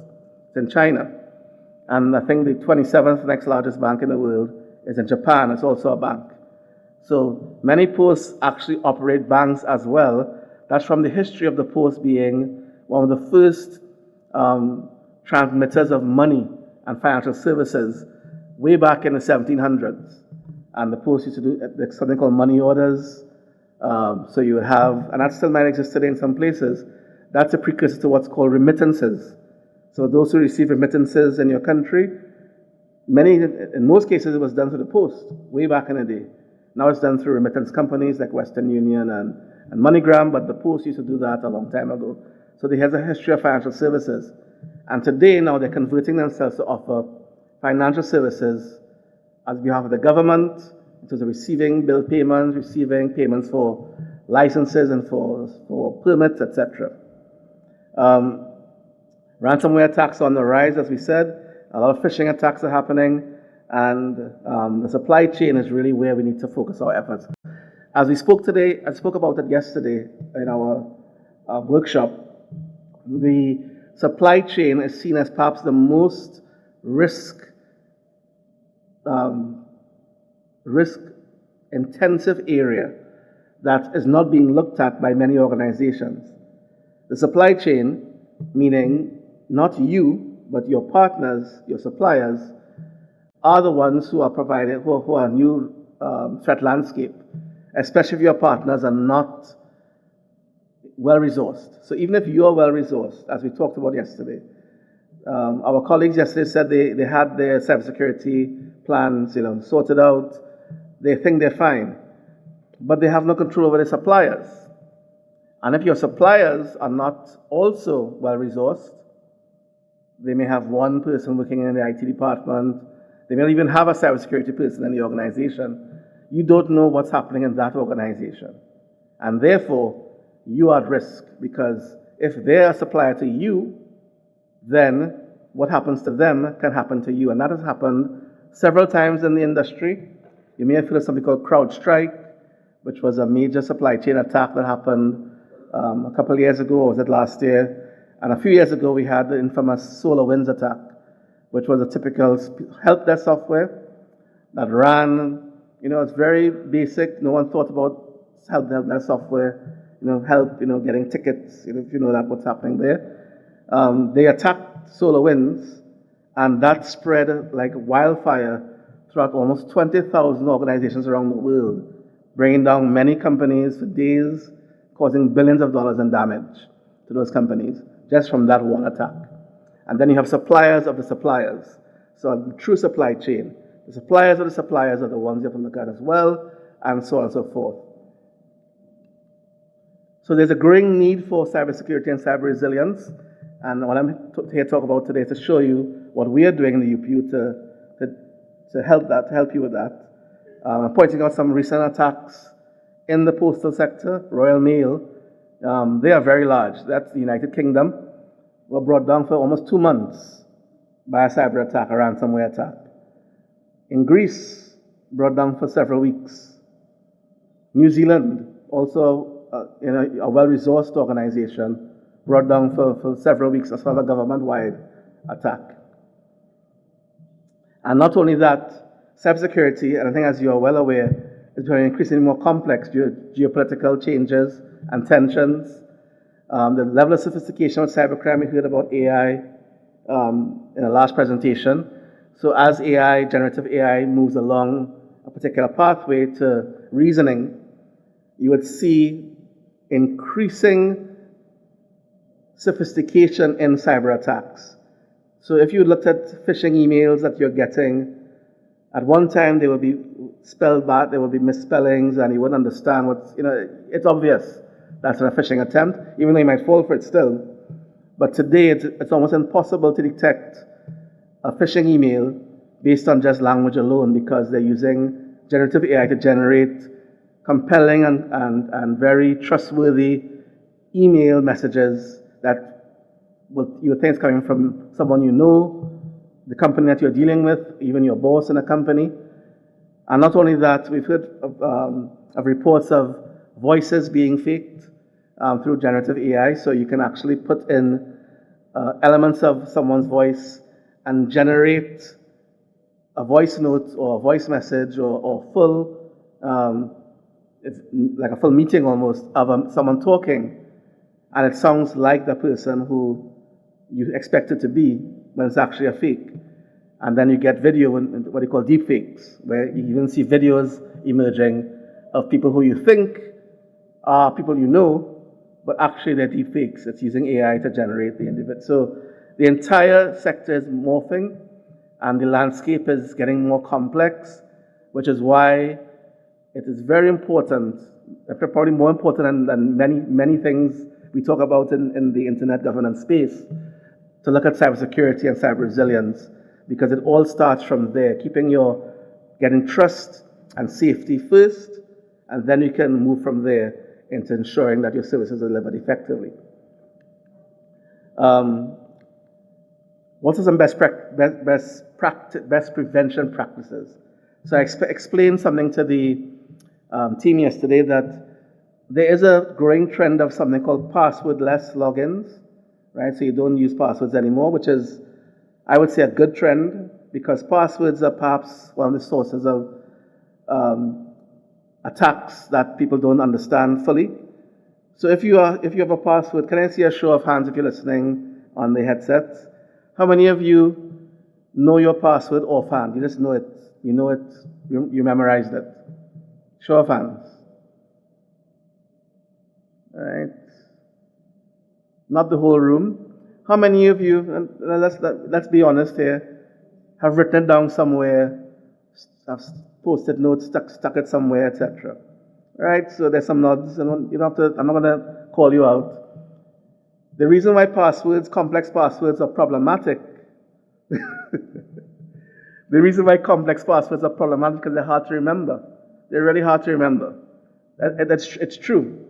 So when the IT department tells you, it has to be 16 characters, capital letters, special characters, R, J, Y, X, whatever, it's hard to, how do you remember that?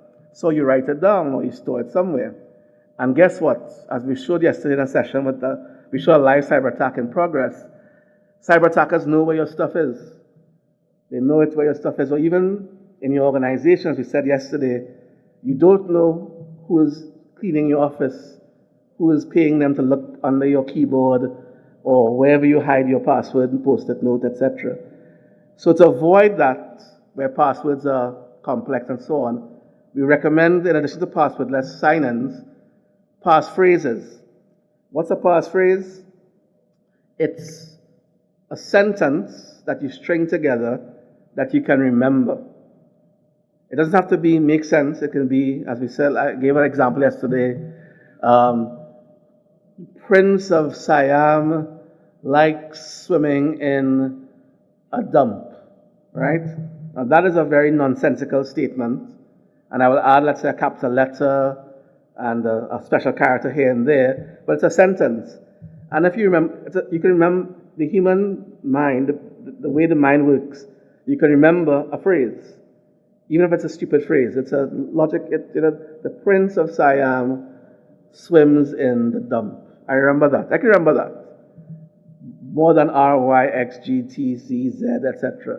So I can remember that, and all I have to do is change the characters somewhat, and that is the difference between breaking that password in a few minutes to 100 years.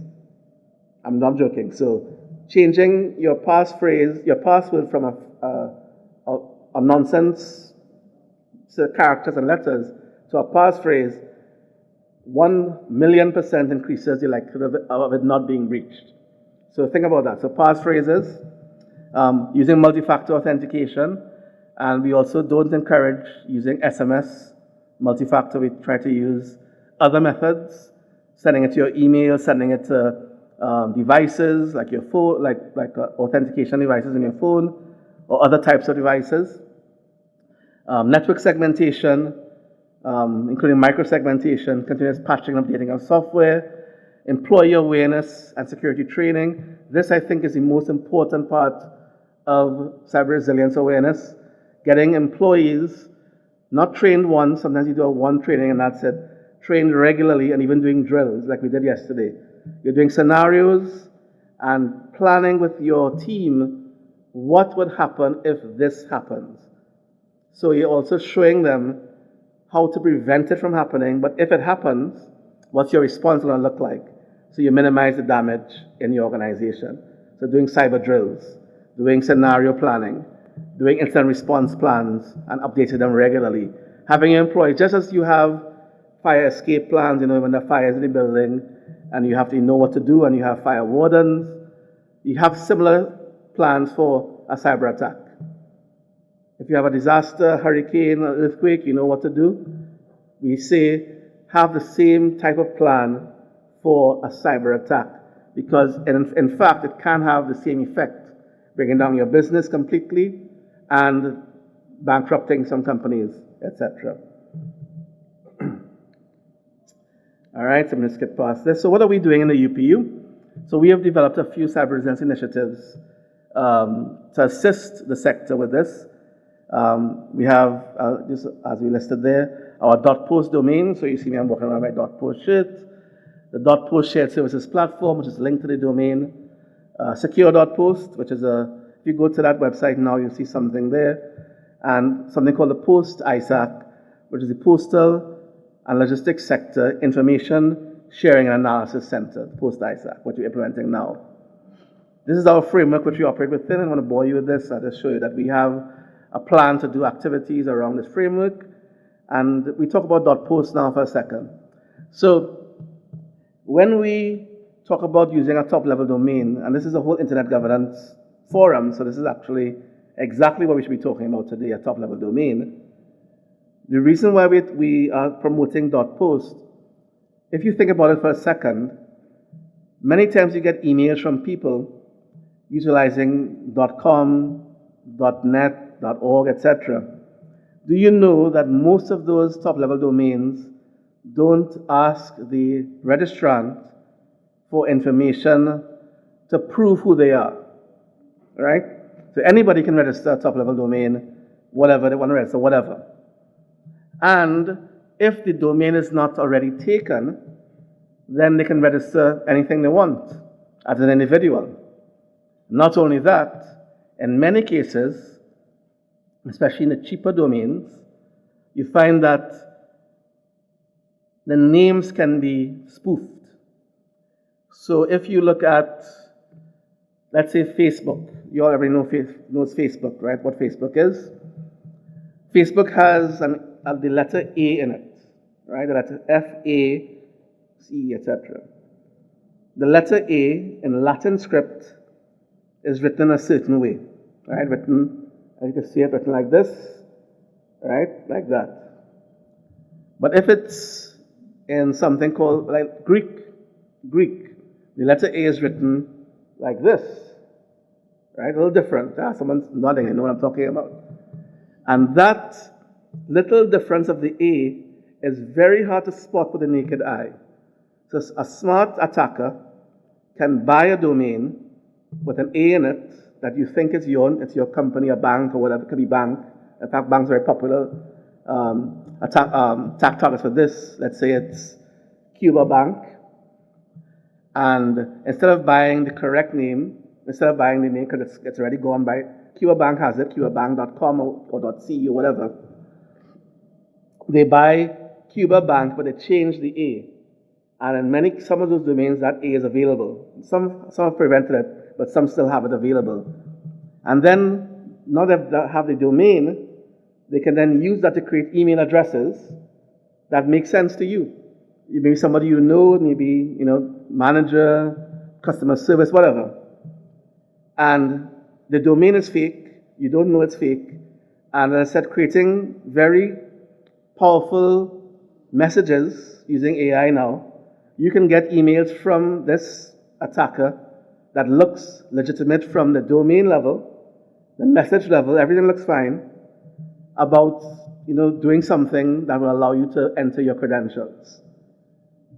Because the way the name system works, and people can do that, we are saying with .post, for those companies who are involved in the sector, use a .post domain, because in .post, we verify every single applicant for a domain.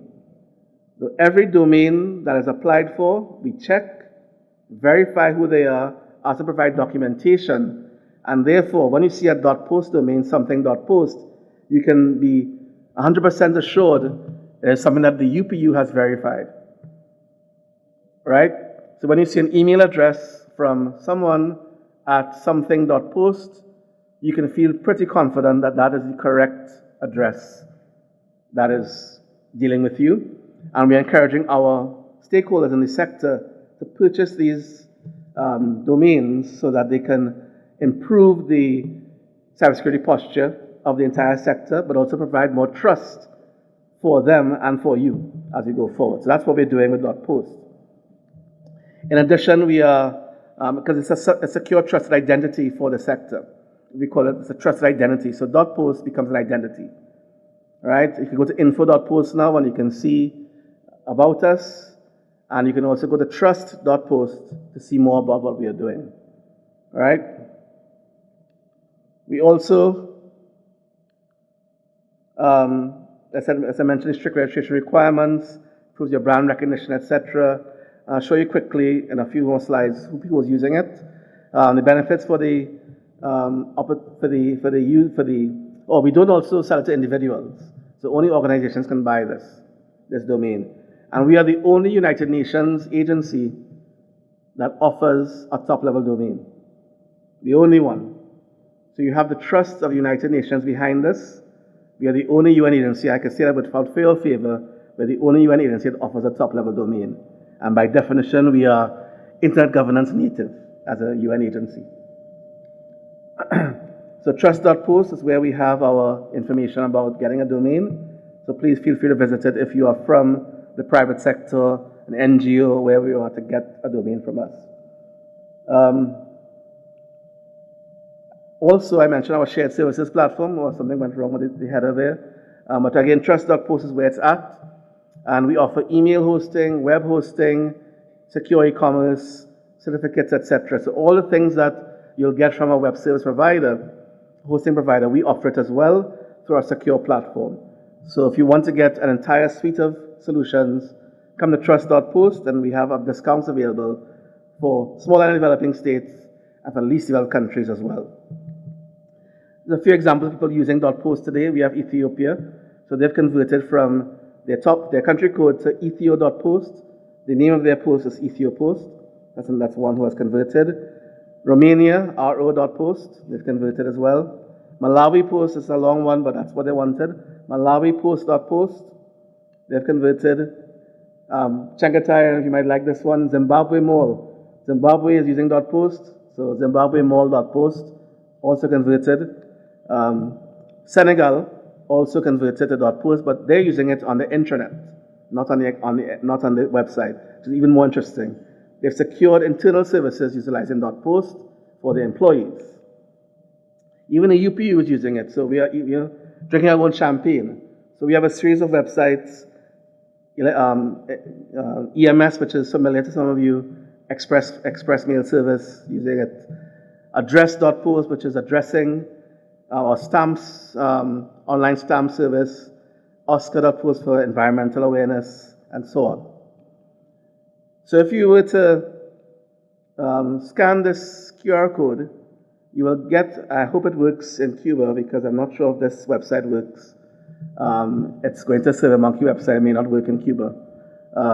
Hopefully you'll get to see a form that allows you to, you have to use a VPN if you don't already use one on your phone, to apply for a starter package through us that we could provide some support to you to get you up and running with the top level, with our services. Now, Secure.post, our other solution, let's promote cyber hygiene. So if you go to Secure.post today, right now, I know that's working for sure because I checked it yesterday. You'll see one of our solutions, which is a check my link service. So what happens is that if you are not sure about the smishing links that you are seeing, expand out the link, because it's normally a shortened version. When you get the full link, you don't do anything there. Check it first on our website, and you'll see if it's been reported for abuse or malware or scams. And that is currently available today on Secure.post. Also called check.secure.post. We have that available today for you, and that's open to anybody to use right now. All right? And we're also promoting something called the Post ISAC. So what we're doing, we're working with our multi-stakeholder base to promote cybersecurity awareness and cyber resilience improvement within organizations. So what we're doing today is looking at working with these organizations called APWG. Thank you.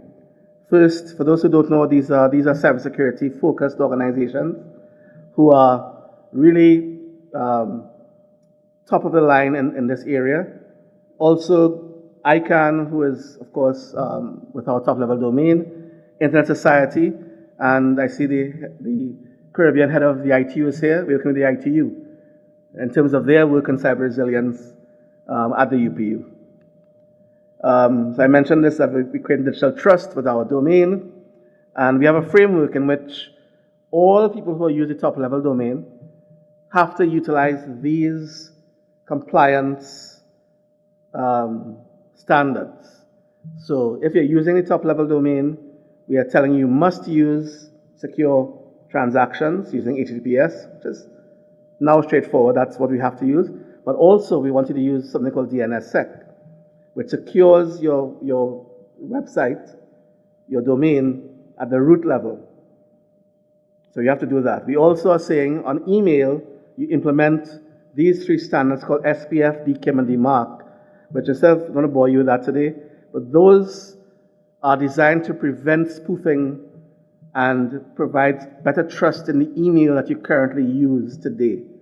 So you don't have to do anything more than get that installed on your email servers, etc. Right? So we are promoting that, use the top level domain, and also install or implement these standards. And finally, we have something called the Post ISAC. This is a new venture that we have launched to encourage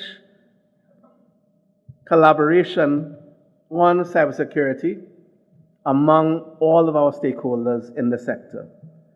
So it is a secure space where you and stakeholders, governments, CERTs, the post offices, the logistics providers, whomever, software providers, airlines, everybody can gather and share information on cybersecurity.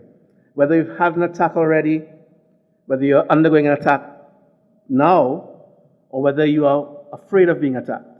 So all the stages. You can share information and get information as well as training. For example, yesterday the training we did was under the umbrella of post-ISAC. Right? So just stuff for key objectives, etc. I'm summarizing because I don't have a lot of time to go into this in detail. But it's really just to promote sharing of information. And imagine that today if you were being attacked, you would not know where to go to get information. So for the sector, it's not for everybody, it's not for the, you have to be vetted to join. You can come and get information on what's going on in the sector. For example, if for today you had a threat that was put out by company X, etc., we'll be reporting on that, having that available to you in a secure space. We have a public website for this as well, but it's secure to share information among collaborators. So we launched this this year, and we are encouraging folks to join the ISAC or to express their interest in joining the ISAC through an onboarding initiative we're implementing now. We're going to various events like this one to encourage individuals in the sector. So if you are in the technology sector, technology service providers, if you are in an airline or transportation company, you make packages, you are an academic institution, it's pretty broad. So it's just that we don't encourage individuals to join. Once you supply services to the sector, or you are part of the sector that is receiving those services, then we encourage you to join the post-ISAC. It's going to be the first UN agency to run an ISAC. The ISAC is a very big project. It's global in most cases. There's a financial services ISAC. There's an ISAC for transportation. There's an ISAC for telecoms and so on. We are the first one to run one for postal logistics, and only UN agency running an ISAC. So I mentioned about the starter package, so you can scan if it works. But also we have a QR code here which allows you to express interest in joining the ISAC. So again, I hope it works in Cuba. If not, we have to use a VPN to probably get access to that link. But please scan the code, and I hope it goes to. So VPNs, I've seen some shaking of heads. So I'm assuming that this is a site that's not allowed. But if you use a VPN, you'll probably get access to it. Yep. All right. So quickly onto what the UPU is doing with the CTU, who is co-hosting this event. We have an MOU that's signed in 2023. And under this MOU, we've been doing a lot of work, including this event. Yesterday we had with the CTU, and we've also done work directly with Barbados, Trinidad and Tobago, Jamaica, Belize and Grenada, which is currently underway. So if you're interested, feel free to reach out. Well, I mean, this is for the postal sector. Reach out to the CTU to express your interest in getting some work done under this project, to do an assessment of your infrastructure, digital assessment. Under the CTU MOU, you can get that done through the UPU, especially for your postal sector in particular. All right, so that's it from me.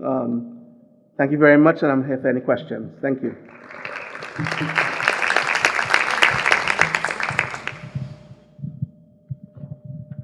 Do we have any questions for Mr. Hakshaw? Yes, you can go to the mic.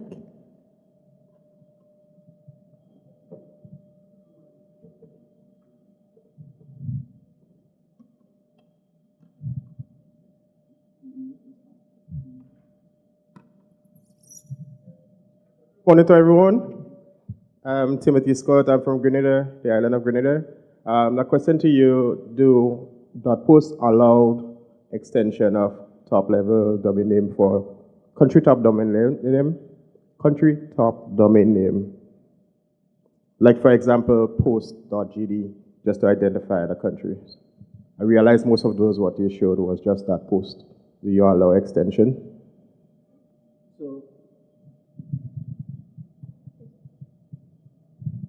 So we are a top-level domain, so it wouldn't work the way you're suggesting. So we are at the right of the dot all the time. So the only way it's going to work is if you have the country code or the country name before that. You see what I'm saying? We are a top-level domain. So the country code is already a top-level domain, so a CCT like GD, right, cannot be at the left or the right of us. It's going to be at the left of us. So you can have, so for example, Grenada Post, they are looking to register. We have basically reserved the country names and the country codes for the government already at the UPU. So if Grenada Post wants gd.post or grenada.post, they can actually get that. But we don't, it's a different thing you're asking about whether we can be, the actual CCTLD can in fact put post in front of it if they wanted to. We may object to that, but we won't do that. We are the top level. We are the top level. I know in most places that you put a domain name at the end which represent the country, like post.gd. No, that's a CCTLD. You're asking, CCTLD. Yes, that's a little different. So we are we actually call a sponsored top level domain, a generic. So we are the same level at the CC. You see what I'm saying? So .gd and .post are the same level in the DNS. Do you see what I'm trying? You understand what I'm saying? Yeah. So you can't have .post.gd from us. The CCTLD can decide to put post in front of .gd if they wanted to. That's up to them, and create a second level domain for post. But they may not want to, why would they do that? They already have co and I guess org, etc. So that's how it operates. But as I said, if Grenada government wants it or the post wants it, we have reserved it for them to get it to the left of .post. We don't offer to the, we can't offer to the right. I hope that's clear. Yeah, thanks. It's a very internet governance question.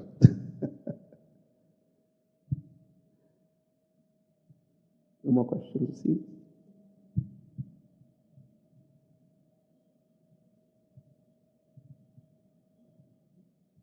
So I'm not seeing anything online. I would ask one question. Given the region's move towards e-commerce and digital trade, do you see barcodes being phased out for something more secure? Or would we continue to use barcodes but with more enhanced security? It's a good question. There's a whole working group in the UPU on that right now. The issue is really, so barcodes, for those who don't know, are really, it's in many cases just a keystroke, right? So it's a very simple thing. But in other cases, it stores data, right? So a QR code is a good example of that. Or 2D barcode, which is what most posts use now. So it's that sort of squiggly, it's not the lines.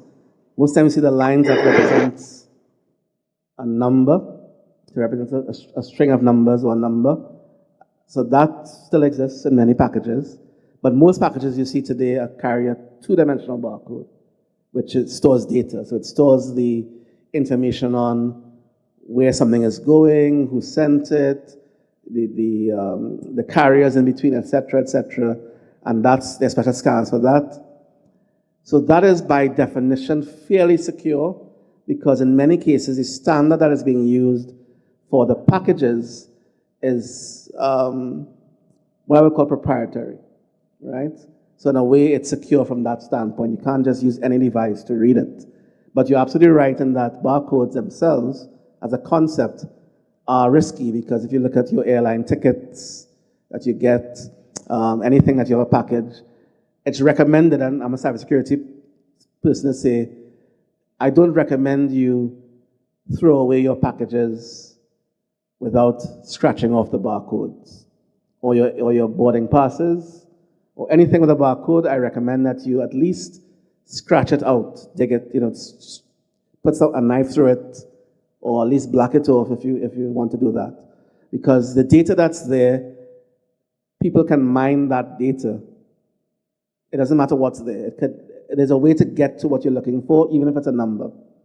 So there is a working group at the UPU to look to further protect or secure the barcodes. But the question, if you ask whether it's going away anytime soon, at one time we thought QR codes, which QR codes are barcodes. It's called what it is. It's a barcode, special type of 2D barcode. We assumed that was going away very rapidly at one time. We just assumed that it was emerged in Asia. I think it was Japan or Korea that emerged first and sort of became popular there. And then it didn't really make any presence. People used it in the Western world first, and then no one took it on. And then all of a sudden, it's QR codes everywhere.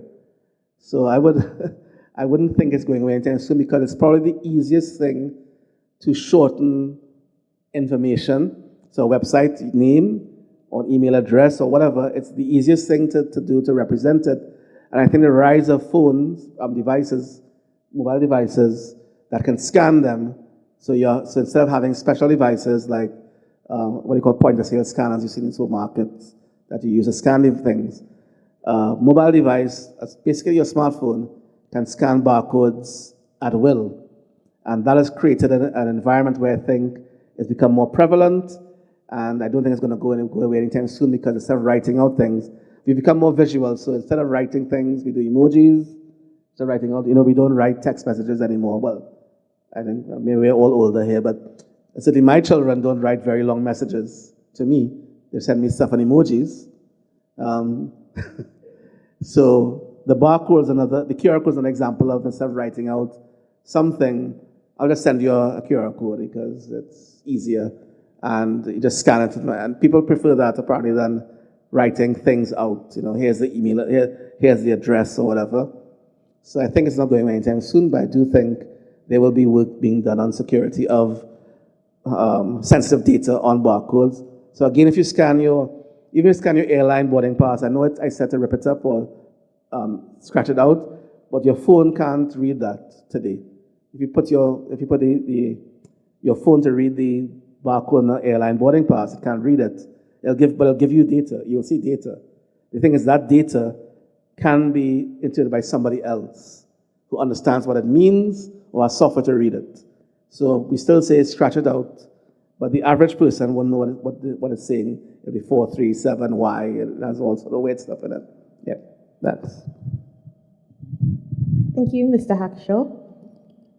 Finally, we're going to hand over to Professor Maurice McNaughton, also joining us remotely.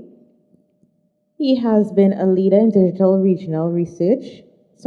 policy research across the Caribbean, and today he will discuss the broader implications of data governance in fostering innovation and problem solving across the region.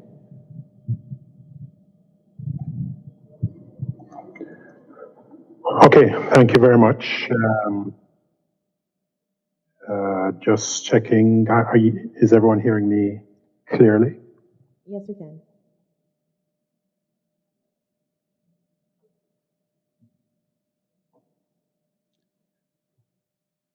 Yeah, are you able to hear me clearly? Yes. Okay, all right, very good. Okay, morning everyone. Pleasure to be here. I'm delighted to participate in this forum this morning. I'm only regretful that I was not able to join you in fantastic Varadero, Cuba. I would have welcomed the opportunity to greet some of my colleagues from UCI, from Universidad de las Ciencias Informáticas. I see a couple of them on the program, so that would have been a pleasure. Nevertheless, let me thank the CTU for the invitation. I can only imagine the seriousness of the deliberations that this 21st edition of the CIGF will contemplate in such a time of seismic transformational developments in digital technologies such as generative AI. Hope that I'll be able to contribute meaningfully to some of that dialogue.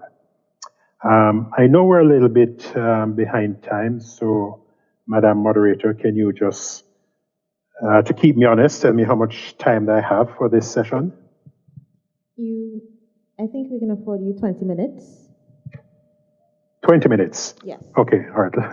let me set my stopwatch. Okay, so I know that one of the distinctions of the CIGF is the work that you've done in establishing a regional internet governance policy framework that the CTU has been sort of the facilitator and architect of.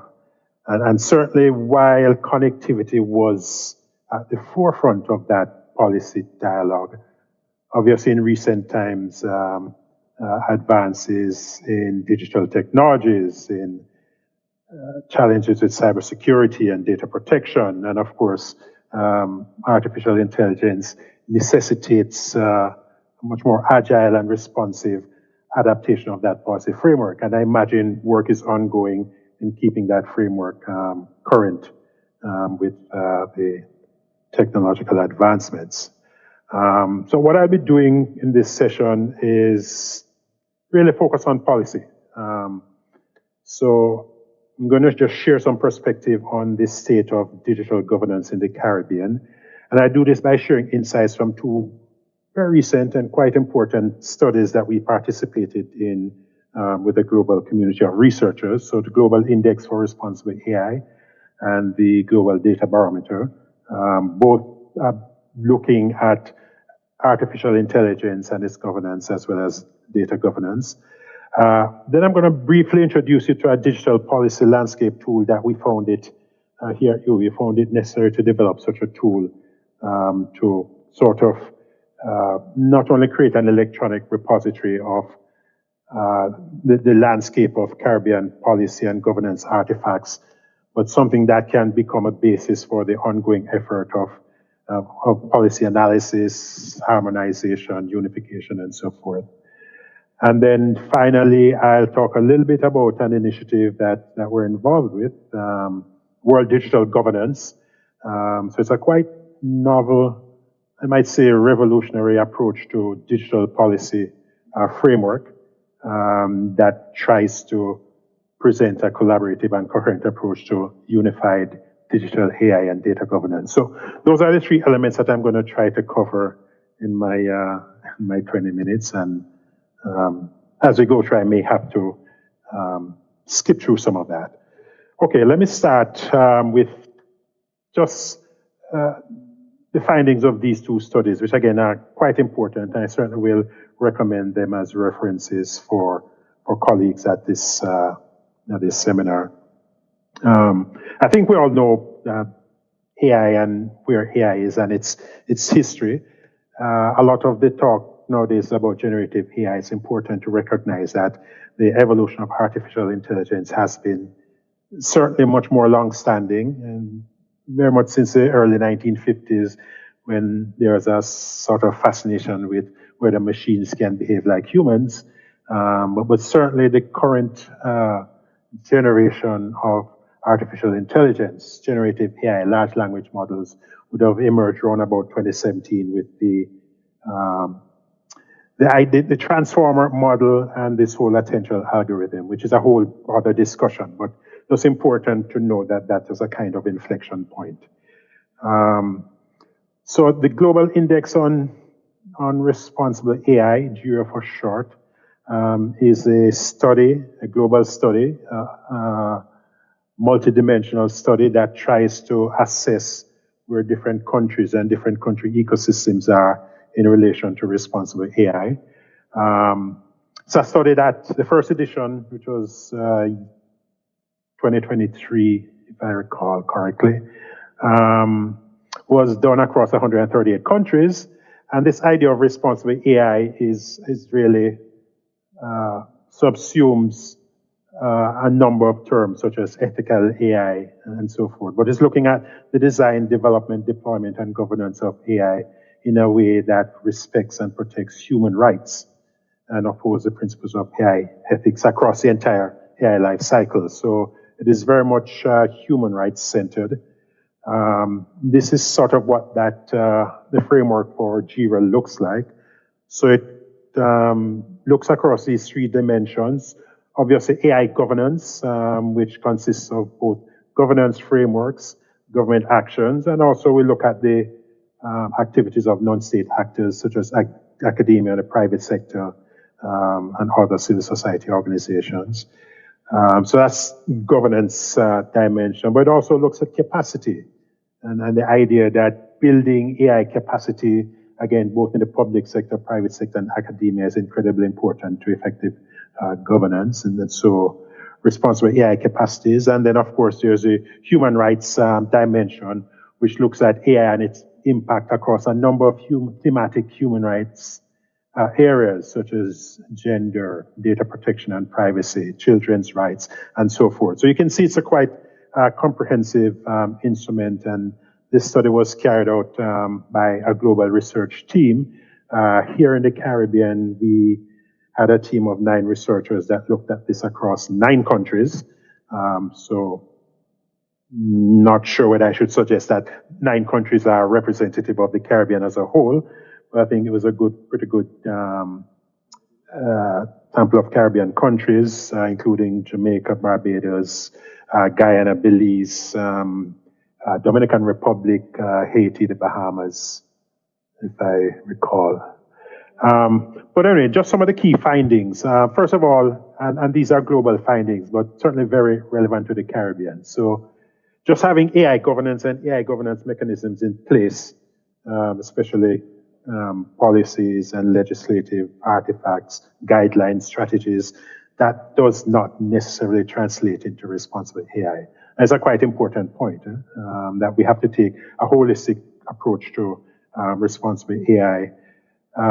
Another important point is the idea that for us in the Caribbean, international cooperation is an important aspect of the way we approach AI governance and AI practices. And certainly work of entities like UNESCO in the Caribbean are quite important to facilitating that process.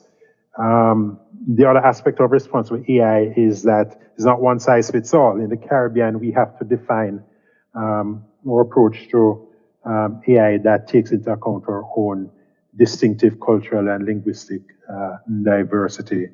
And so that is quite important. That simple case in point, for instance, seeing AI models being developed or Gen AI-driven applications being developed recently that are capable of speaking Jamaican patois. So that's one element of cultural diversity that we have to incorporate into our own approaches to AI. Both academia and civil society have a critical role to play, so it's not just a government play. And we have a ways to go. So this study sort of indicated that the progress for responsible AI is still far behind the developments that are taking place. So that's the JIRA study. It actually came out with a ranking of countries, which is not necessarily critical, but it's useful to know that in terms of the top 10 countries, you have the Netherlands, for instance, Germany, United Kingdom, USA, what you would consider global north. Whereas for the Caribbean, we had countries pretty much falling in the latter half of the ranking table, but certainly being led by the Dominican Republic, which has done considerable work around developing their own national AI strategies and policies, followed by Jamaica and others. And so those are the 9 countries that we would have done in the Caribbean. So it's quite an important study. Some of the prescriptions coming out of this obviously have to do with our governments and our societies have to invest more effort in establishing frameworks, policies, and laws to effectively govern AI and ensuring that we can protect citizen rights and human rights. An urgent focus on capacity building. We have to build the skills, not just general AI literacy, but the specific data science skills that allow us to be able to create our own sort of downstream models and build our own AI applications. And obviously collaboration both regionally and with international agencies is quite important. So that's the JIRA study. Again, I would recommend that to you. You will have these slides, and the full report on JIRA can be found here, globalindex.ai. The second thing I'll just speak about very briefly, and this study was just completed recently, is the Global Data Barometer. So while JIRA focused on AI, the GDB report, and this is the second edition, focus on data.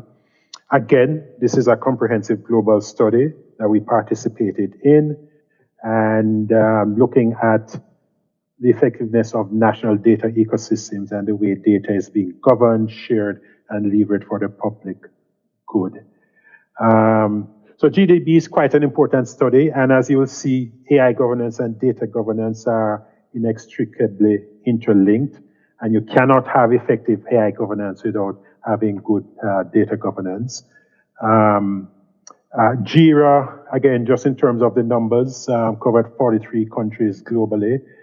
We did, in this case, 6 countries in the Caribbean, over 30,000 data points collected, 27 primary indicators. And again, it's an important study. It provides insights across these 3 pillars. So governance, so what are the kind of legislative, regulatory, and policy artifacts, as well as guidelines that exist at a country level. Capabilities, so looking at skills, training, competencies within the public sector.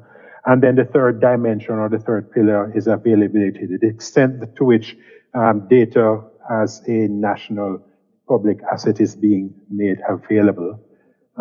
So again, quite comprehensive study. The findings for the Caribbean generally, so we're better than the global average, but Latin America and the Caribbean are, on the average, are somewhere around 45.39, and this is out of 100. The Caribbean is somewhat behind our Latin American counterparts. There's a couple of quick insights from this, and this one is quite interesting because when we look at the governance mechanisms, the governance foundations, the Caribbean actually is doing quite well when it comes to data protection, quite a bit of work around data privacy legislations and so forth, regulations and so forth. But we are very, and I'll use the term poor, when it comes to data sharing. And I think that speaks to a particular disposition that we've had for a long time of not sharing data well, as both within the public sector, but also in terms of open data initiatives, open data policies. So we're very good at securing, protecting, and data privacy emphasis, but less so at openness and sharing data. So again, this study points to a number of areas where we have to invest in critical competencies. And again, I will refer it as an important study to look at as we contemplate the evolution of the policy landscape. Several of the key GDB findings that resonate with the Caribbean. Data skills and competencies are critical. Without those foundational competencies, even well-designed governance frameworks are just going to remain aspirational. So it's not just a matter of putting in the policies, the legislative and regulatory artifacts, but we have to invest in data skills and competencies in a very deliberate way. And this is across public, private sector, academia, civil society at large. Readiness for AI in terms of the data ecosystems remains largely fragmented and underdeveloped. And so while a number of our countries are jumping on the AI bandwagon in terms of national AI strategies, in a few cases AI policies, we can't bypass the importance of national data governance frameworks. Otherwise, we're going to be found wanting in terms of being able to effectively deploy responsible AI. And one of the findings here is that open data, which was quite fashionable in several Caribbean countries 5, 6, 7 years ago, has kind of declined actually, and is at something of a crossroads. So while there was initial progress in adopting open data policies and the active publishing of open data portals, a number of those governmental initiatives have largely declined as it has become less fashionable, and in a sense we're moving to the new flavor of the month, which is AI. But it's critical that we continue to keep the focus on data governance, right? And there are other aspects of the analysis from the GDB study that won't have the time to go through here, but again, I will point you to the Global Data Barometer study, and the full comprehensive report is there, including a more detailed report on the Caribbean findings. So fully recommended there. One quick point I'll make here, having looked at both of those two frameworks, is just to reinforce the idea that AI is only as good as the data that it is trained on. And if that data has quality issues, if it is not representative, then we're going to be found wanting in terms of the effectiveness of our AI governance and our AI applications and solutions. So it's very important to make data representative. We have to continue to foster open and accessible data ecosystems. Interoperability standards for data quality and integration are important. And ensuring that while we do that, we continue to allow individuals, allow people to protect their own personal data. So, we could get into a more extended conversation on the interlinkages between AI governance and data governance, but we probably don't have the time for that. So I'll just skip through those notes. But just to make the point that, again, the critical urgency of data governance in relation to the AI development lifecycle is end-to-end, from the kind of data that we draw from the real world, which may have its own historical biases, to the kind of representative data that we pull into our models, to the way those models are developed and deployed. So data and data governance is a critical underlying factor in the whole AI governance. One of the things that we found it useful to do quite recently here at the UAE was to, as we've gone through these studies, was to develop this digital policy landscape tool. It's a tool that gives us the opportunity to pull together a quite comprehensive repository of the existing laws, regulations, policies, and key institutional actors that are shaping the ICT data and AI ecosystems across the Caribbean. And we focus on those three elements deliberately. So again, as we look for the Caribbean, harmonizing digital policies across these three ecosystems, we thought it was quite important to have this repository, this public good that would be available to facilitate policy mapping, to facilitate analysis of regulatory coherence across national boundaries, and to identify gaps and opportunities in the regional digital policy landscape. So again, this is a tool that is online, it's available, it's completely open access. I'll share the URL to that. This, for instance, is just a map of the 500 and I think now 60 something artifacts that are resident in that tool. And so there's an online platform that allows access to those artifacts, and in most cases allow you to retrieve the source documents.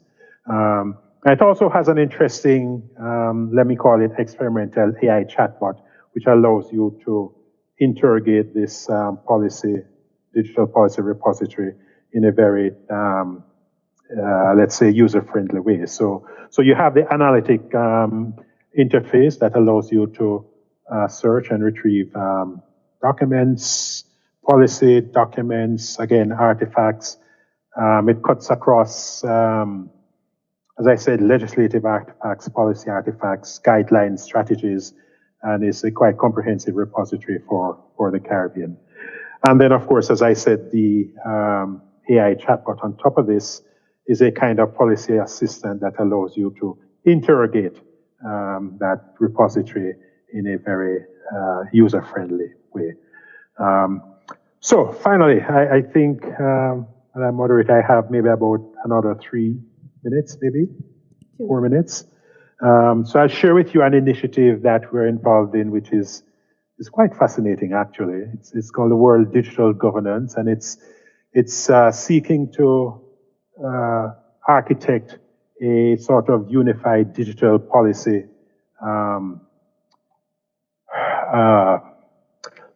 let's call it tool, artifact. And again, I don't have enough time to go through all of this, but it starts with the premise that there's a lot of fragmentation and inconsistency in the digital policy landscape. And that is true of the Caribbean as it is sort of globally. And so what WDG tries to do is to take a very principles-based approach to coming up with unified digital governance, which takes into account a number of core principles. And so those core principles begin with the whole idea of digital sovereignty, so that individual rights to one's own data, or where data is shared between individual and enterprise or individual and the state, then that becomes a shared ownership that requires multi-party consent. It looks to accelerate AI development and deployment with very clear guardrails around how AI is trained, what guardrails around how AI models can be used, and guardrails around decisions that AI can make without human intervention. And the third element of this is that it seeks to anchor itself in principles over policy for any kind of arbitration. So there's just sort of three core principles on which this is built. The thing that is fascinating about it for me is, or for us as, in fact, and again, we're working closely with the team, is that the work of WDG started with the Caribbean and looking at the Caribbean landscape, and in fact, started with the Caribbean Policy Repository that I introduced earlier. And so that became a starting point for building a unified policy repository, first for the Caribbean, and then looking to extend that globally. So again, it's quite ambitious, but the approach is quite interesting. It's quite fascinating, actually. And one of the things that it does is it's very data-driven, but as well, it is very AI-enabled. So collecting all of these policy artifacts from across the Caribbean and extending that to policy artifacts across all continents, and then using AI to parse and analyze those using a set of established scoring models to come up with what it considers to be a unified policy framework. So again, it's a quite interesting, quite comprehensive approach. This kind of schematic shows, again, taking the Caribbean policy artifacts and artifacts from other continents into a unified policy database, generating from that, with the help of AI and policy experts, a kind of consolidated table of contents, and then that becomes the basis for a draft unified policy, which we are in the process of going through an iterative process of review with a set of key stakeholders. So there's a core working group that's doing the validation of this approach, and then there's an extended working group that's kicking the tires on this, providing comments. And ultimately, the hope is that, and I know CTU is partnering on this, that there will be a resolution that can be presented to a meeting of ICT ministers during the CTU ICT week sometime in September. So it's a very, again, I say novel, innovative approach to this, with the goal of unified digital policy governance. So let me just run through this quickly.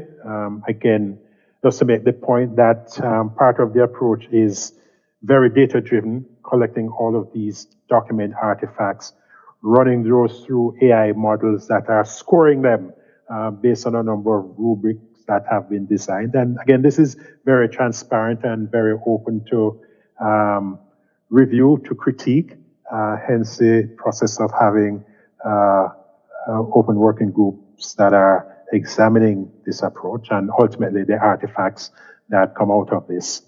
And so that's kind of where we are with the World Digital Governance, and wanted to table it before this CIGF, but I'm sure there are going to be other opportunities and forums to present this in more detail. So let me stop there, Madam Moderator. I think I've used my 20 minutes that you've allowed me.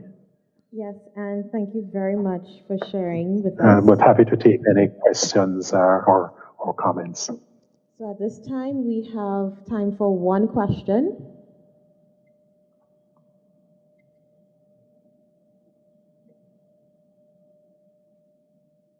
No questions in the room or online.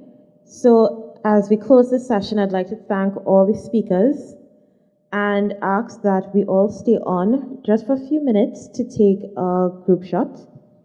And now I'd hand you over back to Dairon.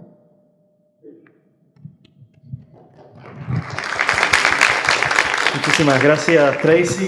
Thank you so much, Tracy, and thanks to the speakers, and thanks to those online, and thanks for the professor for sharing with us and with the Caribbean.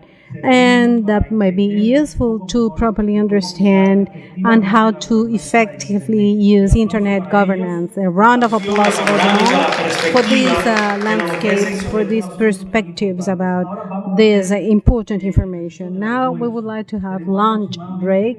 We have about 1 hour at 2 p.m. Please, we would like everyone to be here. We are very strict with the time because we have a very tight agenda in the afternoon for the internet governance for youth in the Caribbean. We shall be back here at 2 p.m. in this same salon. Thank you so much, everyone. We'll be seeing each other.